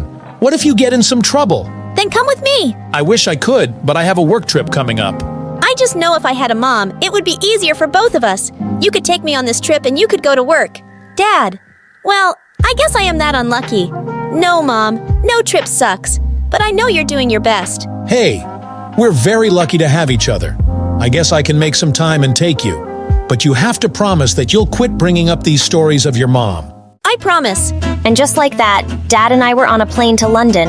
The band had arranged for us to fly first class. And when we finally arrived, I was excited to be welcomed at the airport by a personal chauffeur. Soon after, we reached the hotel where we were staying, and it was also the venue for the auditions. I hugged my dad and entered the audition room, but it was empty. Just then, someone tapped on my shoulder. I turned around and almost passed out. It was a girl, and she had the exact same face as mine, only more polished and prettier. Okay, I know that we have at least 7 people who look exactly like you, but dude, this is beyond freaky. Who are you? Firstly, please don't touch me. I hate being touched. Too many germs. And secondly, I am Ava, and I'm your twin sister. My what? Ava went on to tell me about how we were twins, and that our parents separated shortly after we were born. She was raised by our mom while Dad stayed back in America with me. She was a singer too, but recently she discovered that she had laryngitis and her singing career was basically over. I was the one who sent you the mail and called you here. I have a very important tour coming up, and since I can't sing, I need you to take my place. You'll get a lot of money and I won't lose my contracts. If you do a good job, maybe I can get my friend in the USA to sign you for his record label. Okay, slow down. Can we take a step back? You're one of the Masked Minx and you want me to sing for you? That's right. Are you crazy? I just found out I have a twin sister and my head is already spinning, and I'm so close to having a panic attack. Ooh, 1 second. Even if in some parallel reality this whole thing was true, I would still have to tell my dad about you. Your dad? I mean, our dad can't know that we've met. I do not want him to get suspicious. Mom has always told me how Dad has hated her all her life. And now I don't want him to take you away. Please, Rue, help me! How do I even know you're my sister? Ava showed me a copy of my birth certificate and a few pictures of us together as babies, but I couldn't trust her. So before I agreed, I placed a condition. I'll agree if you make me meet Mom. Deal! Dad was waiting for me in the hotel lobby. I felt so angry by looking at his face. How could he hide such a big truth from me? I wanted to confront Dad, but I also wanted to meet Mom, so I decided to stay quiet and go with the flow. I went back to my room and dozed off. And hours later, I was woken up by a frantic call from Ava. I need to see you now! Come to the lobby and I'm sending a car! I got dressed urgently and did as Ava asked. We met at a restaurant where Ava walked in with the most gorgeous guy on her arm. She introduced him as Jason, her boyfriend, and I just couldn't stop staring at how perfect he was. I need you to convince Dad to pay $100,000 to my manager. Yeah, he's very cute. Wait, sorry, what? I need money, and I promise you will get back much more money when I get you signed on at my friend's record label. Why do you need so much money suddenly? To make arrangements for my tour. Why else? Mom spent all the money I made on my treatment and I have no savings left. Please. If you do this, I will take you to see Mom. I promise. I was a little taken aback, but I wanted to see my mom so desperately, so I agreed to help Ava out. But Dad would never let go of such a huge amount, so my only other option was Grandpa. He owned several big shopping malls all over the country, and he always told me that I could ask for anything. I called my grandpa and explained the situation to him. He was so happy that I finally met my twin. He apologized for not telling me all this time and promised to help with the money. The next day, Ava let me practice with her background singers and dancers, and I got such a rush out of it. She even let me sign some autographs for her fans on her behalf. I loved being in the spotlight. After the practice, Ava and I were on our way back when I asked her if I could meet Mom. Not yet. Mom just had a minor heart attack last month, and seeing you might put her into shock, so we need to wait. Meanwhile, could you be a doll and get me some more money? Why? I've already spent enough. Ava, I need to see Mom now, or I will call off the deal. I asked the driver to stop the car and walked out feeling confused and angry. I wanted to cry because I had just lost my grandpa his $100,000 and I still hadn't seen my mom. I was outside the hotel when suddenly someone yanked at my arm. Jason. What do you think you're doing? Listen to me carefully, Rue. You have to get out of here. Ava and her mom are bad news. I heard Ava's mom talking about how they're going to drain your dad's finances. I think you're a really nice person, so please just tell your dad the truth and go back home. And why should I trust you over my own family? Because I know them. I've been with Ava long enough to know when she's lying, and her mother is no saint. She's my mom too, and I think I'm old enough to know what's right and wrong. So thank you, but I'll take it from here. Saying that, I turned around and left, but Jason's words kept ringing in my head. I couldn't sleep a wink that night, and the next morning, I decided to finally tell Dad everything, but he was nowhere to be found. So I went downstairs and saw him talking to a strange woman in the hotel lobby. I walked up to him, and when he saw me, he turned white. What are you doing here? I could ask you the same thing. This is Claire, your mom. I am so sorry you had to find out like this. And I know you met your twin. Your grandpa called me after Claire called him demanding for $1 million. We will be heading home tomorrow. I was just saying goodbye. So you're saying goodbye and I don't even deserve a hello. How is that fair? Don't blame your dad, sweetie. Don't call me sweetie. You know why I asked Ava to meet you? So I could stand in front of you and ask you how you could abandon your own child. I could only afford to bring up one child, and I randomly picked Ava. Not that it was a good decision. She's pretty much useless now. Your absolute disregard for humanity amazes me. And thank God I never got a chance to know you, or I would be the only kid in the world who hates their own mother. I turned around and ran to my room. An hour later, Dad showed up and told me the whole truth about how Claire had been using the excuse of raising Ava alone to get money from both my dad and Grandpa. They kept it as a secret to protect me. You could have told me the truth. You would have gone behind her anyway, little birdie. I know you that much. Dad and I left for home that night, but I couldn't go back without meeting Ava. So I asked her to meet me at the airport, and surprisingly, she showed up. I introduced her to Dad. He was so happy, and he hugged her and shed tears. Ava and I sat down and I told her about what Mom had said. Mom didn't raise me. She gave me up at birth and I lived in an orphanage. I only got back with her a few years back when someone from the orphanage told her about my singing talent, and since then, she's been trying to use me as a money-making machine. I hate her. Then come with us. Dad and I would love to have you. I would love to, but I can't. I still have so many debts to pay because of Claire. I tried to convince Ava, but she refused. And soon after, Dad and I boarded the flight and left. Weeks passed, but I felt an empty pit in my stomach every time I thought about Ava. She was all alone, fighting my dragon of a mother, and I had to do something to help her. So I turned to Jason for help. I told you, stay away from her. She and her mom are crooked. My mom's using Ava? Please, Jason. She's my sister and your girlfriend. We have to help her out. Okay, this might be a long shot, but what if we do a concert as Eva? It'll be like a face reveal tour. I know a few people who could help us. Find a band and we will use social media to spread the word and see where it goes. And what if I'm not that good? I've heard you sing, Rue. You'll be just fine. We spoke to Ava and she was on board. Jason came down the next week and we spent days planning every second of the concert. Even my grandpa stepped in to give us a little money. Our posts on social media were very well received, and soon enough, almost all the tickets were sold out. Then one night I was grabbing coffee when I saw Jason at the same cafe, engrossed in a book that seems like a heavy read. It's about kids who grew up in an orphanage. I was one of them. I'm sorry, Jason. That must have been tough. It was, but it made me who I am. And besides, I found a great family who loves me and adores me. You learn to find family in unexpected places. Our conversation flowed from there. We talked about our pasts, our dreams, our fears. I shared about the loneliness I felt growing up without a mother, and he spoke of the challenges of growing up without a family at all. I'd never connected with anyone like this before, and it was truly amazing. One night before the performance, I was nervously checking out the stage when Jason slid his hand inside mine. I just hope it works. I'm sure it will. And Drew, it's amazing what you're doing for Ava. Not everyone has this kind of heart. Not everyone gets a second chance with their families either. Trust me, I'm doing this for myself. Jason came forward, gently stroked my cheeks, and I felt my face on fire. And before I could react, he leaned in and kissed me, but I pushed him away. This is not right. You're with Ava. No, I'm not. Ava and I were just dating for the public. Trust me, we mean nothing to each other. She's still my sister, and you and I have to respect that.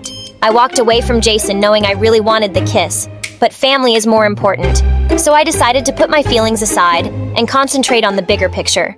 The next night was the concert, and it was a huge hit. We collected a lot of money, and when Ava found out, she was beyond happy. That night, I slept with the best feeling ever. But the next morning, my dad shook me awake, and then he told me the most shocking news of my life. Apparently, Ava had turned down my offer to move in with me and Dad, and instead, she slapped me with a legal notice for impersonating her without her permission. The only way she would take her complaint back was if my dad agreed to pay her $10 million. I feel so stupid for wanting to help her. It's not your fault. I guess she's just more like your mom than you thought. I could not stop crying, because I knew this was going to make me and Dad so poor. I had to come up with a solution before we ended up homeless. So, I decided to approach Ava, but my calls and messages went unanswered. I was running out of options when a couple of days later, Ava showed up at my front door, along with Jason. What are you doing here? I ran away. I'm finally free. Free to do what? Brand me as a liar? I tried to help you, and you threatened to sue me. It wasn't me. It was all Claire's idea. Apparently, Claire had taken all of Ava's phones, and she was the one who had sent the notice in Ava's name. I'd gone back home to talk to Ava in person, but she was missing. I tried to tell her how wrong this was, but she just locked me up. But somehow I ran away and hid at my friend's place till Jason found me. I'm so sorry, Rue. It's okay. All that matters is that now you're here and you're safe. I hugged Ava tight, and the two of us told Dad everything. He got the best lawyers.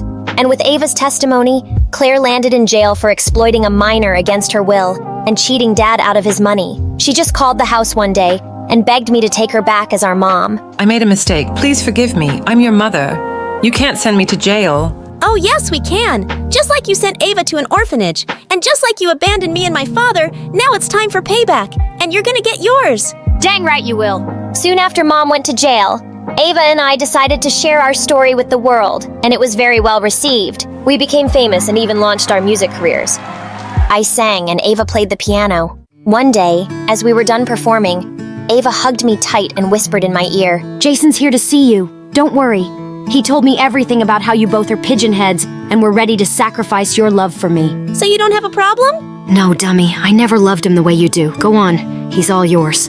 I was so happy, I rushed backstage and saw Jason waiting for me.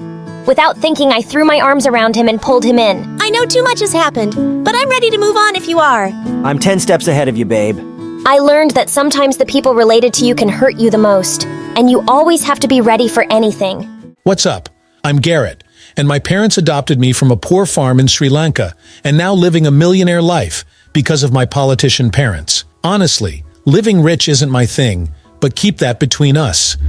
I appreciate everything my parents have done for me, yet I've noticed that wealthy folks tend to boss others around over the most ridiculous stuff. I asked for a gold-plated toilet seat, not this regular one. What are you, stupid? Mom, who cares? It's just a toilet seat. No one's going to rate our bathroom on the luxury loo leaderboard. I ended up spending all my free time strumming on my guitar with my best friend in the entire world, John. Time for the next gig. You in? Met John during a tryout for a local band, and we've been tight ever since.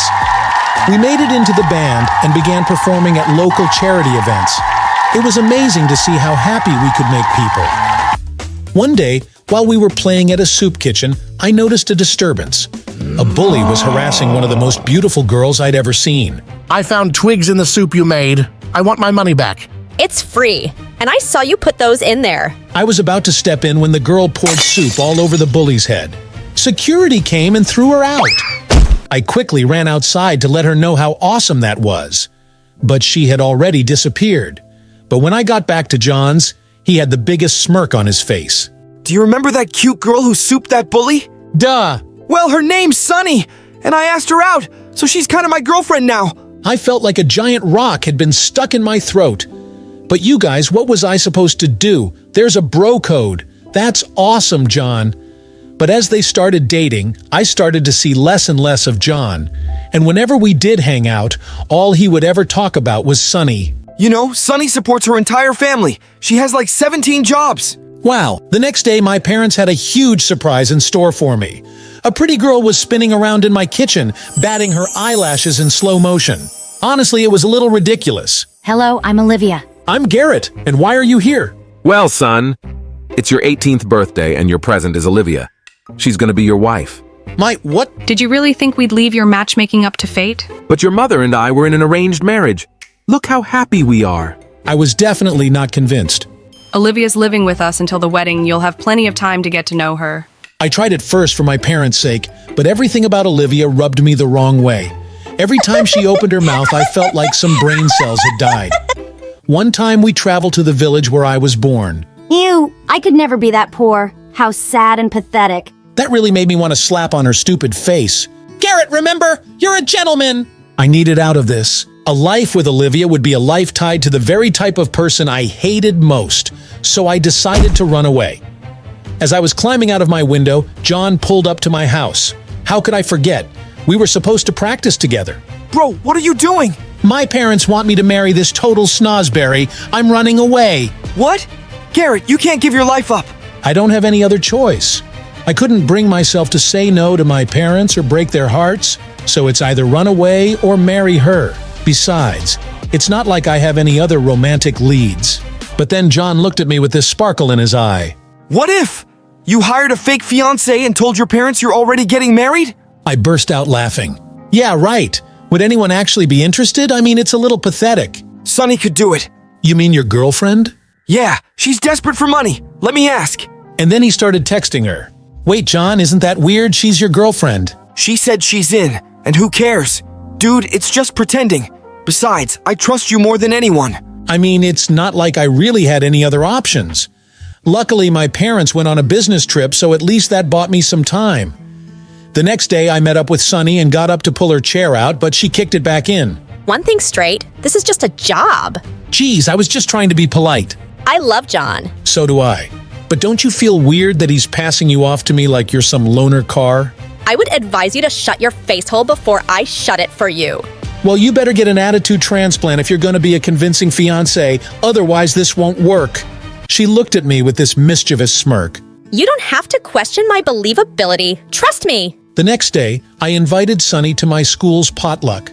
I went to the bathroom for 2 seconds, and when I came back, I saw Sunny had entered the green chili eating contest. As Sunny shoveled chilies down her throat, she glared at me with cold hatred. And then, to my shock, she told everyone. My fiancé holds the green chili eating world record. Before I knew it, tears were streaming from our eyes as we ate chili after chili. Remind me to bathe in milk later.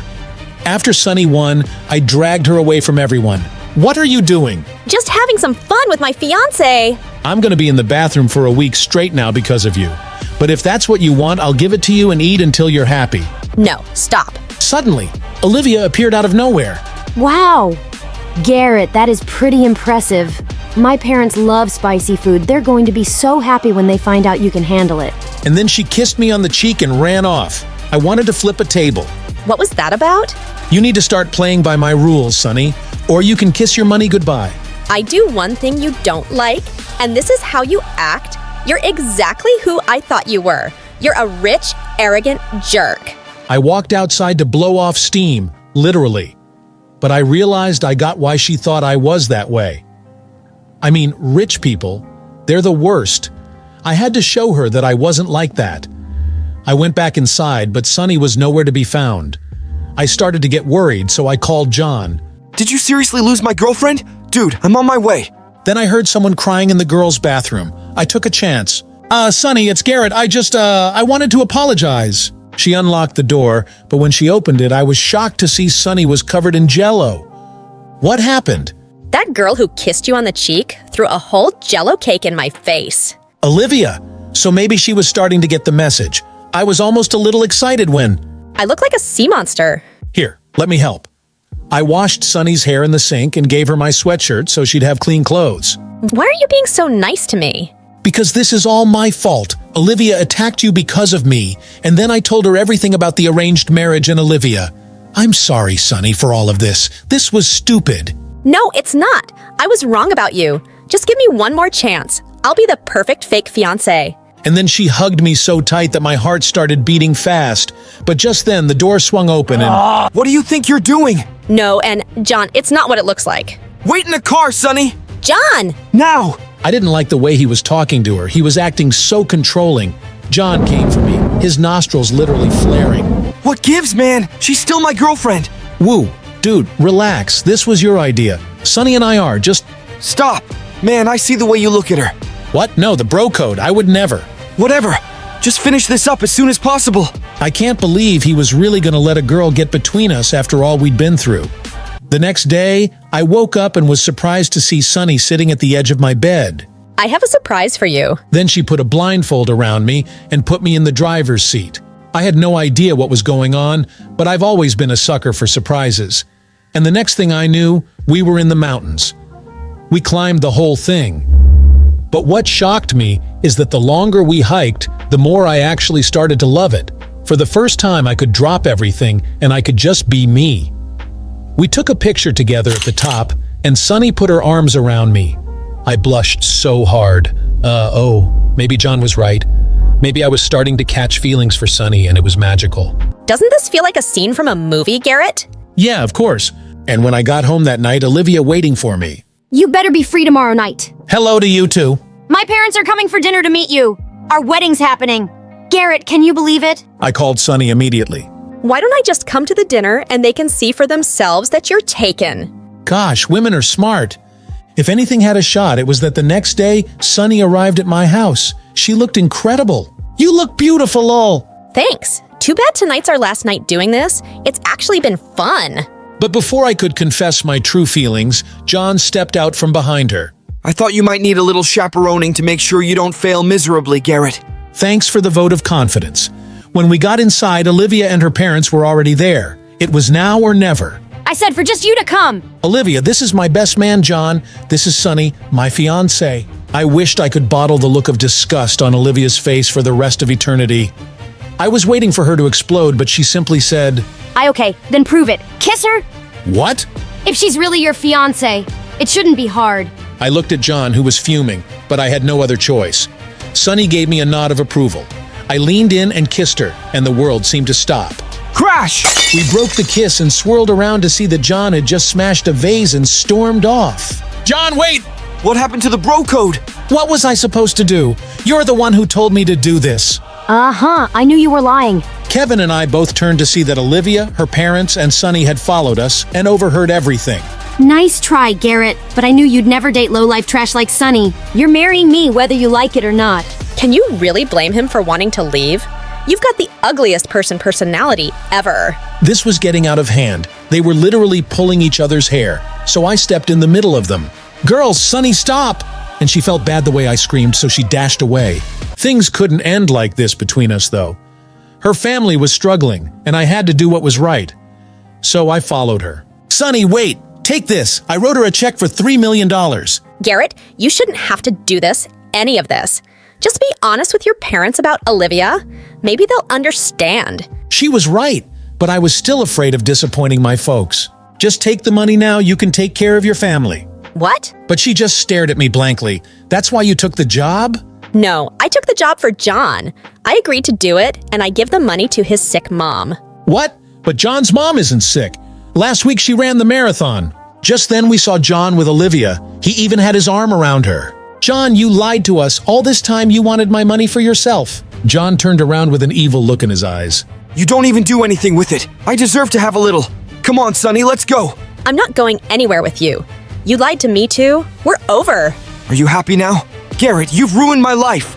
Don't be so dramatic. John, consider our friendship over. And then he went away. He was never a true friend to begin with if he was only after my money. Sunny called a cab, but there was really nothing to say. Except, I'm sorry for how this all turned out. Me too. I wanted to kiss her so badly, but before I even got the chance, Olivia had a tentacle around me. I guess that was that. My parents came back, and I went along with wedding planning. I felt like a total ghost. I droned out Olivia's non-stop, talking with thoughts of Sunny. I should have told her how I felt. I even texted her on the day of the wedding, telling her that it was happening, maybe in hopes she'd want to pull a big romantic gesture. But when the time came and Olivia was walking down the aisle, Sunny was nowhere to be found. The priest started officiating when I heard a familiar voice call out, "Stop the wedding!" Everyone turned and gasped. To my shock, it was John. John, what are you doing here? Olivia, I love you. Let's run away from here. You want me to confess it in front of the whole world? So here I am. What? But then Olivia ran over to John and started kissing him. I guess there was a lot more to that casual arm around her that night at dinner. The wedding's off! As they ran away together, I couldn't help but laugh. And then I was in for the shock of the century when my parents came up to me. Son, I'm sorry we forced this upon you. We never should have. We were wrong. Olivia is clearly not good enough for you. We made a mistake with her and just want you to be happy from now on. We've agreed. You choose who you love. And they hugged me tightly and went to the guests. What just happened? It looks like someone just got there. Happily ever after. I turned around, shocked to see the priest removed his beard and hat. It was Sunny. You seriously thought I'd miss watching this train wreck? Sunny, I'm so sorry. Look, I know this sounds crazy, but although we were just pretending, I actually fell in love with you. I know, silly. Why else do you think I'm here? I feel the same way. How did I have no idea that was you? I told you not to doubt my believability. I laughed and grabbed her in my arms. What do you say? Should we make this a happy ending? I thought you'd never ask. Hi, I'm Mandy. Please like and subscribe, and tomorrow you will have the best news. Growing up, we moved around a lot because my parents were journalists. I got really good at making friends quickly, but holding on to any of them was tough since I always ended up leaving, no matter how many of my so-called besties promised they'd stay in touch. After a while, they never did. It was heartbreaking every time. One day, Mom came home with big news.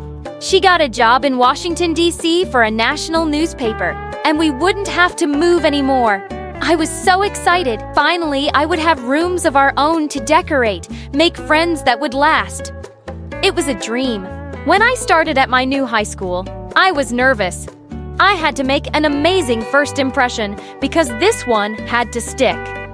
When I sat down at my desk in the homeroom, the other kids looked at me like I was an alien until a pretty brunette girl sat down next to me. Hey, I'm Jasmine. Love your jeans. Where'd you get them? A thrift store in New York. Oh my god. Is that where you're from? Sort of. I told her all about life on the road, and we hit it off right away. I could tell she was popular, and it was easy to see why. Very involved in all sorts of clubs and sports. So charming, and top 2 of our class. She was always competing for the top spot against this one kid, Chase.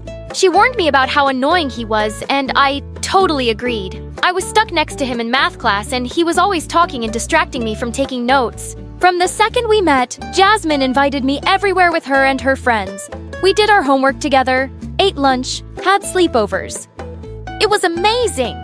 Soon after I started school, Jasmine convinced me to come to her French club to see if I wanted to join.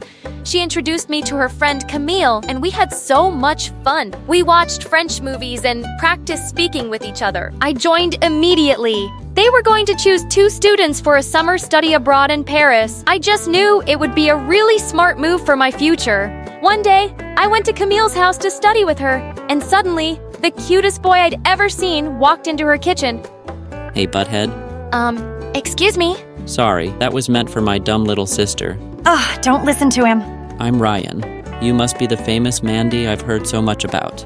Don't you have somewhere else to be? Nowhere better than right where Mandy is. Then he smiled the most perfect smile I'd ever seen. I could have melted into a puddle right there. The next day at French Club, I told Jasmine all about him. Oh my god, Jazz, he's on the soccer team. Good at school. Wow, he sounds like... He perfect package. OMG, he's here. She turned to see Ryan walk into the room right then suddenly. Her eyes turned to ice in front of me. Ryan? He's my ex. Oh. But I mean, if you like him, I guess. No, of course I wouldn't. Oh, good, because it'd be so weird. I'm so glad we're friends. What are you all talking about? Oh, nothing. It's nice to see you again. Since when are you in French Club? Since I found out Mandy joined. It was so awkward I thought I'd die. Just then, Madame Delacroix clapped her hands. For announcement time for our upcoming Parents' Night, we will be breaking off into pairs to research and cook a classic French dish. She started group. And surprise! I got paired with Ryan. For just a second, I thought I could see the ice return to Jasmine's eyes, but she blinked, and it was gone. I felt sort of guilty that I'd be spending so much time with Ryan, but I vowed to keep my promise to Jasmine. Soon after that, I got assigned to help Chase hand out awards at the banquet. Hanging out with him all night would be the perfect punishment for me. A few days later, Ryan and I had to get together at his house to make chocolate mousse, my favorite. Have you ever made this before? No, but I've watched my dad make it, so I think Then I started the mixer. It started whipping everything up so fast that our chocolate mixture started flying out of the bowl. Soon we were both covered in chocolate. I was mortified, but Ryan just laughed and swiped some chocolate off my nose. Looks good to me. After we got cleaned up, we managed to make a second batch just in time to make it to the event. Madame Delacroix tasted every dish and said ours was the best of all of them. I was pretty proud, and I hoped it would get me some extra points toward the Paris program. Not even having to sit next to Chatterbox Chase all night could ruin my mood. After that, Ryan started asking me to hang out more and more. Soccer games, study sessions, sometimes even trips for ice cream. He was really funny, and we liked all the same books. I could tell he liked me, and I was really starting to like him. But I couldn't betray Jasmine. When I told my mom about it, she thought I was being ridiculous. I don't think Jasmine really has your best interests at heart, Mandy. She was my first friend here. But that doesn't make her a good friend. What kind of friend keeps you from being with someone you really like? It's girl code. So I was definitely surprised the next day, at lunch, when our group started talking about boys, to hear Jasmine exclaim, "Who needs them? I've so moved on from Ryan. I mean, we only dated a few weeks anyway. Mandy, you can have him for all I care." I was elated to hear her say that, but now I was nervous. I'd never really pursued anyone before, but all the signs were there, and I decided to go for it. Soon after, Ryan hurt his ankle at a soccer match and had to leave the field. We lost. I decided to visit him the next day, especially now that Jazz had given her blessing. When I walked into his living room with some cheery daisies, his whole face lit up, and he pulled me down to the couch in a huge hug. When we pulled away, I felt like I was falling into his beautiful brown eyes. I thought for just a second I might get my first real kiss, but I chickened out. I brought some ice cream too for Sundays. You're the best, you know that? We watched TV and ate way too much ice cream, but things felt a little different. He was texting almost constantly, when he usually was always talking to me non-stop. I wondered if I had ruined things by pulling away earlier. I tried to ignore it, but when my mom came to get me, I was sort of glad to leave. For the next few days, I tried to keep my head down and work hard towards the Paris trip, but I was glad for the distraction when Jasmine announced her birthday party to the whole class. Arcade this weekend. My birthday wish list is on all the invites. You going? Of course. Jazz is my best friend. Sure she is. Cryptic much. You're so weird. I caught up with her in the hallway after. Can I hitch a ride to your party? This will be so fun. I already have your gift. My carpool is full already. Oh, okay. But she was already halfway down the hall, leaving me in her dust. I figured she was just distracted about her party and tried not to think about her weird behavior. I texted Ryan to see if he and Shamil wanted to carpool, but all I got were 3 typing bubbles in response, and then nothing. In fact, I didn't hear anything from anyone all weekend. What was going on Saturday, when my mom dropped me off at arcade, a gift in hand for Jasmine, I pasted a big smile on my face as I got out of the car. Chase waved to me and smiled. He really wasn't so annoying, maybe just a little awkward. As we walked into the party room, imagine my shock when I saw Jasmine's stick standing there holding hands with none other than Ryan. A pit dropped to the bottom of my stomach. When she leaned over to kiss him, I thought I'd die. All I wanted to do was run home and curl up under the covers, but I couldn't. It was Jasmine's birthday, my best friend. Still, I was mortified. Everyone knew I liked him, and they had all seen us spend so much time together. Now, he wouldn't even look at me. As everyone started pairing off and heading to the arcade, I realized I didn't have a partner. Blinking back tears, I suddenly felt a warm hand on my shoulder. Hey, let's pair up for a round. Sure. Chase and I played through, and even though I had a pit in my stomach, we actually had a lot of fun. He was pretty good, and even when I danced offbeat, he pretended not to see it. When we went inside for Jasmine's cake, I tried to put on a brave face, but when Ryan leaned over to help her blow out her birthday candles and Jasmine turned to smile at me with a gleam in her eye like nothing was wrong, I knew I had to leave. I snuck out to the bathroom to call my mom to get me, and as soon as I got into her car, I burst into tears and cried all the way home. And even though Chase texted me to check on me, and Camille did too, the one person who I actually thought would worry enough to reach out never did. I didn't hear from Jasmine until Monday in homeroom. Mandy, why'd you leave my party? The cake was so good. Why did I leave? Jasmine? What? You have to know why I left. I don't know what you're talking about. You knew I liked Ryan. You told me you'd moved on, and all of a sudden you show up with him without telling me. How can you be mad? He was my boyfriend.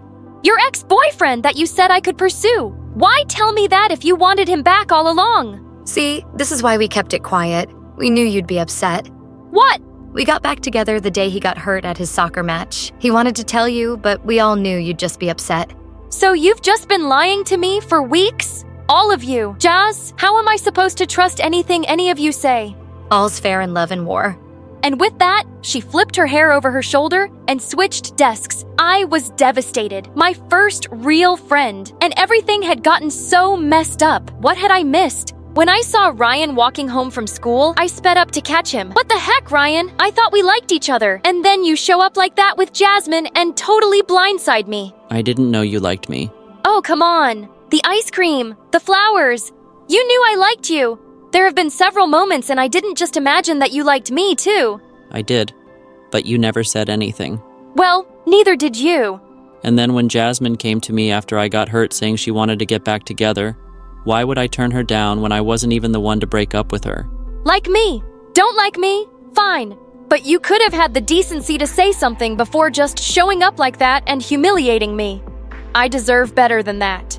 I tried to put on a brave face at school. After all, hadn't I been a lone wolf for my whole life? But I'd gotten so used to having a friend at school that I suddenly felt the absence. Luckily, Chase came to sit by me the first time he saw me sitting alone at lunch. I couldn't see why I'd hated him so much for so long, other than the fact that Jasmine didn't like him. He was so sweet and really smart. Even though I avoided Jasmine and Ryan at all costs, I refused to quit French club. As the weather got nicer, Chase tried to get me to come out to soccer games, parties, concerts. But my sole focus was on school. I was more determined than ever to get one of the spots to go to Paris and prayed that Jasmine wouldn't get the other one. Chase became my favorite study buddy. He was almost as determined as I was for me to win the top spot on the Paris trip. On the last day of school, our report cards came out straight A's. Chase and I got big ice cream sundaes after school to celebrate. As I looked across the table at him, I thought about everything that had happened with Jasmine and Ryan and our whole big group, and I decided I was so glad to have one actual good friend instead of a bunch of not-so-great ones. Afterwards, Chase and I walked down the National Mall as the sun set. So, Mr. Number 1 in the class, how does it feel? I'm just glad to have beat her, to be honest, especially after everything that happened with you. I can take care of myself. I know, but from day one you seemed so nice, and I tried to make friends with you so quickly because I knew she'd come after you right away. What do you mean? Jasmine and I have been in the same class since kindergarten. She has always kept the girls she was most afraid of close. You know, keep your friends close and your enemies closer. But I was never her enemy. She's always been afraid of the smart, pretty girls in our grade. Even if you don't see it, trust me. To her, you were a threat. Wow, I had no idea. But if I had to go through all that to become friends with you, it was worth it. Suddenly, my phone rang. It was Madame Delacroix. Hello? Mandy, I'm pleased to inform you that you have been selected for this summer's study abroad in Paris. Pack your bags, mademoiselle. I am so proud. Oh, wow. Thank you so much. I mean, merci beaucoup. When we hung up, I squealed. Oh my God! I'm gonna have a stamp in my passport. Suddenly, Chase's phone rang. And when he saw the caller ID, he looked up at me with a gleam in his eye. I could barely contain my excitement. And when he finally said, "Thank you," and hung up, he turned to me with a huge smile. Real friend.